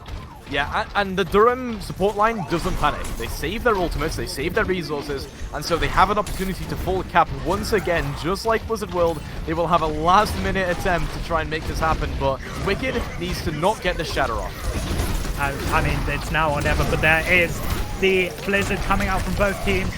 The question is, will that be able to allow Wicked to shatter? Yes, it will. But Mitsuki's there with a pick. Wicked and Ari Air to return the favor. They're not able to quite touch the point as they all get kind of wiped out by Decay and his Baptiste. And that will be 2 checkpoints for Durham. Yeah, the damage coming through from the Ant Matrix there, I think just a little bit too high, and so alongside the Blizzard and the Shadow, both immobilizing the entire team of Durham, couldn't quite get a final touch there, but similarly to Blizzard World, if this ends up in a very, like, early hold coming through from Durham, it could still be fine. Doesn't matter if they've only got 2 points, like, they can still win this just by holding on first or second, right? Whereas Roehampton, they know their win condition now at least, so they can play aggressive, they can try and blitz this time bank through to make it easier on them for the second point, if needs be. And so they are going to go with a bit more, well, we don't know if they're going to go with it. Wicked has been trolling us the entire time. It could be their Ramatra, or alternatively, you could just see a Wrecking Ball comp, because Decay and Radiator, Zen Mercy, this lends itself to Wrecking Ball. It might be actually a Rhine pick here. We're not quite sure. I think the Wrecking Ball would be the best pick in here. I think you're absolutely right here, Toasty. But you've got to keep in mind, it's match point, and we're in loser's bracket, which means that the loser of this game gets knocked out. So a lot of pressure for Roehampton right now, who are on the verge of getting knocked out. They've got to play this perfectly, otherwise this tournament is all over for them, as we see them players get released from spawn. Yeah, so they're out of spawn. It's going to be a ball. It's going to be a Pharah. We are back to what we saw on the first couple of maps, and again, Outer Space Mug, I feel like it should be on the D.Va, but technically this composition worked and should work. Especially with how many high grounds you have on Rialto, you can actually use those to allow Oliver to get a little bit more involved in fighting off the Pharah. Absolutely. I mean, who knew May was the counter pick too far? It's so funny. Pink Pig, though, also there with the damage boosted Mercy from Mitsuki, really gunning for those headshots and burst down. And clearly it's working as he takes down AGL on that Pharah. Decay also there to back up the rest of the team, because Wicked goes for a boob on that Pink Pig, and it works out perfectly. Outer Space Monk, though, there to take down Air, who is kind of left alone on the in main, as Decay's trying to barely hold off Oliveira on that May, but it's not enough, as Zen can only do so much as he gets taken down. Out of Space Mug as well, taking down Radiator, and that will be a really good defense from Durham. Yeah, Durham managed to hold on a little bit there, just based on, I think, the stability of their composition as well, right? AGL, Air, Wicked going to be on like really different angles, and so having this core that Durham can just play around on the point makes it so hard to engage in properly, other than when you isolate Pink Pig like that. Even now, they don't really have like an engaged tactic. Decay is left on the side alone and is getting pressured out by Outer Space. Yeah, absolutely. They're just performing exceptionally well. I think you broke it down perfectly. The poke from AGL was just not enough to really offer any value. I'm going to say that and watch Caster's Curses. I'm going to cast his Curse, and he's going to get an immediate pick, thanks out to the help of Wicked as well. He actually does get taken down by Oliveira with a beautiful Mace Snipe headshot. That's what we like to see. The res does go on Decay instead, but the Blizzard comes out, not really managing to connect with anyone, and because of that, the whole of Roehampton's actually getting picked. Decay with a beautiful double kill, and Wicked actually gets a pick as well. Oliveira cleaning up Air, but that's about it, as Radiator finishes off Oliveira with a punch to the face. Will be a final recontest here, though, so it doesn't matter too much that Durham lose that. They're going to come back with a Primal Rage and a Bob, both very good for contesting and buying time. Yeah, absolutely. Barrage is a key player here on AGL. The question is, how much value can you get from it? And are Durham tracking this ultimate? Because they didn't track Air's Reaper ult last time. Have they learned from their mistake? Oh, lovely chip damage coming in from Pink Pig, forcing AGL and Radiator to go all the way back. I mean, pretty much the rest of Roehampton are resetting, stabilizing, ready for another engage. Yeah, Pink Pig has been quite a force to be reckoned with on this Ashe, I have to say. Seems like a comfort pick of sorts, because just keeps on getting early picks in these team fights. And so like, even onto Wicked, who shouldn't really be dying off to an Ashe, it's very impressive. And I like how Pink Pig is playing. Trans gets booped off the map. What? Oh my gosh, incredible plays from Outer Space Mug with the primal landing. But AJL's there with a double kill onto Mitsuki and Ping Ping. Ping Ping returns the favor with a bomb onto AJL, and Outer Space Mug doing an exceptional job. And that might be, that's map ending. That is absolutely map ending. They lose one of the most valuable ultimates in the game. Decay on the Transcendence, just pushed into the river of Venice from Outer Space Mug. That's...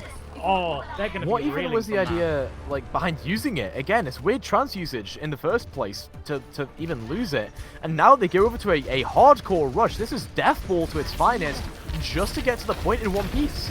I believe it was a trans just to try and survive from jumping off the map, because using a trans engine completely resets your momentum.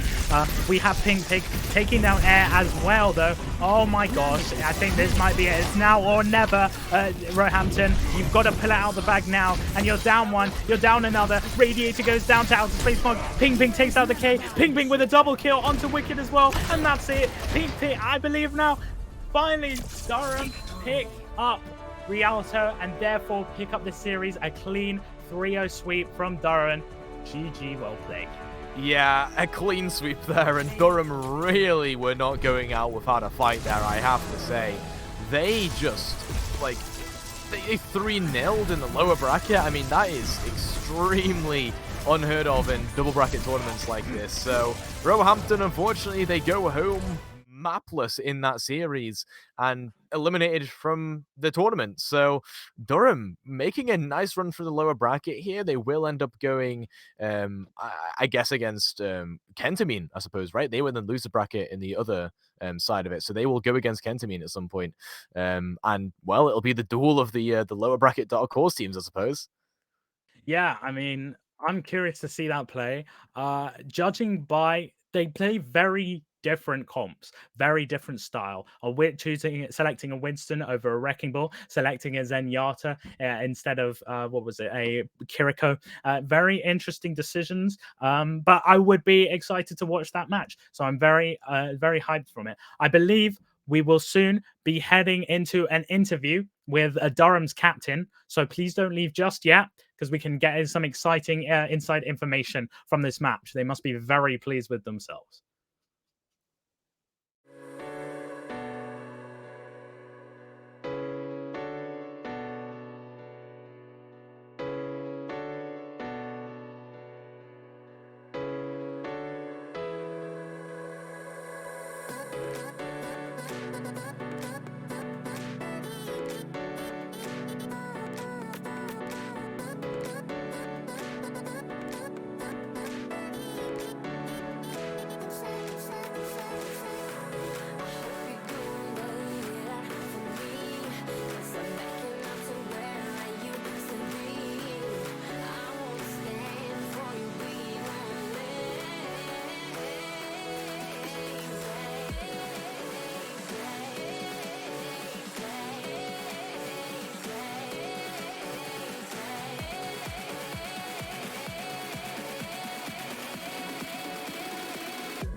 What is that?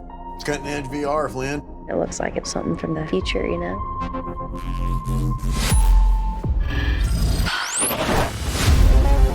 Flynn took a trip to future London. Saw something she wasn't supposed to. Now people from there are trying to kill us.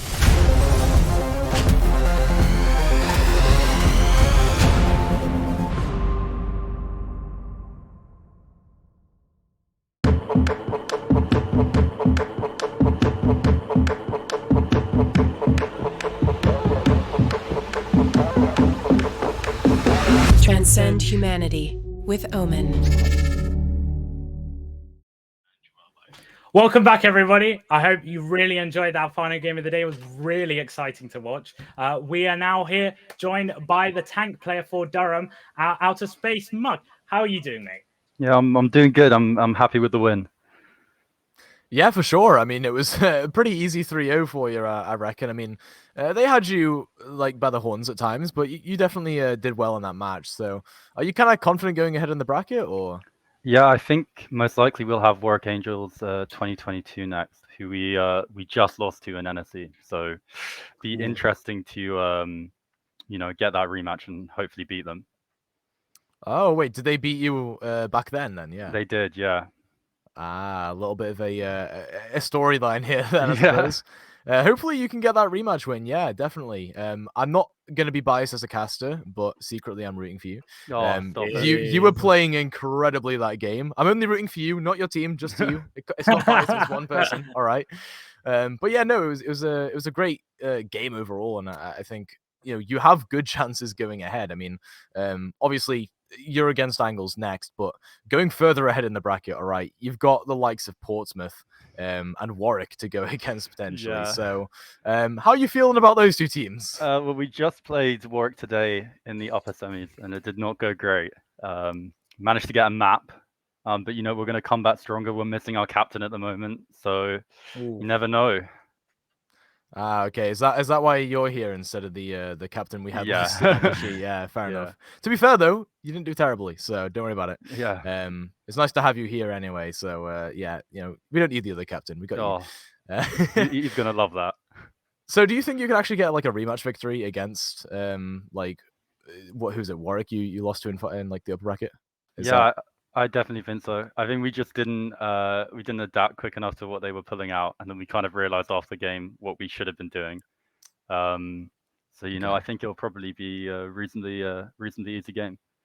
Cool. So you've got it all planned out then. You've got every composition planned out. You know what you're doing. Yeah, I think we've got a good idea of what we want to do, but I don't really want to give anything away. Ah, okay, fair enough. Thought we'd get some leaks on the broadcast, but that's all good. No. Fair enough. You don't want to leak your strats. You can tell me in DMs later. Don't worry. Yeah, of course. Of course. Well, before we finish off the interview, then any shout outs or honorable mentions you want to give to any players in your team or anyone you know, anything like that? Well, firstly, like a big shout out to Kaylee, who runs all of the Overwatch stuff at Durham. She's done such a phenomenal job this term. I think it's her last term being the rep, so big shout out to her. And then obviously I've got to give a massive shout out to our May 1 trick. Wouldn't have been possible without him. So yeah. Yeah, are they actually like a full-on May 1 trick? Because they did swap onto Widow and Sojourn, and the May was definitely better, is all we'll say. If you look at his career profile, he's played 18 hours in May this season, but before that, he essentially only played Sojourn and Widow. Oh, okay. So newly turned May OTP. Yeah. Fair enough. Well, I can welcome them into the Brotherhood, as I'm also a bit of a May player myself. So. Bit of a May enjoyer. But yeah, no, shout out, to be fair, to Olivera, I don't know. But yeah, great, just big shout out. Played really well in the May, I think. So did you. So did the rest of your team as well. So yeah, no, the whole team did amazing. Back to all of you. Yeah. Well, I guess that's it for the interview. Thank you for joining me out of space, and go celebrate with your team. And congratulations again. Thank you very much. Congratulations. Shelter, any finishing words? Yeah, I just want to thank everybody for tuning into the stream today. Thank our lovely producer on cam, Joshi. Thank you to Lottie for observing and doing a wonderful job of it. Of course, thanks to all the players who played today. And of course, thank you for watching the Amazon University Esports UK and Ireland for Spring 2023. Huge thanks, of course, to our sponsors, Amazon Prime Video, Prime Student, and Omen, of course, for making this all possible. We wouldn't be here without them. So, of course, big love and hearts to them. Thank you all so much for watching, and we hope to see you next week for more Overwatch.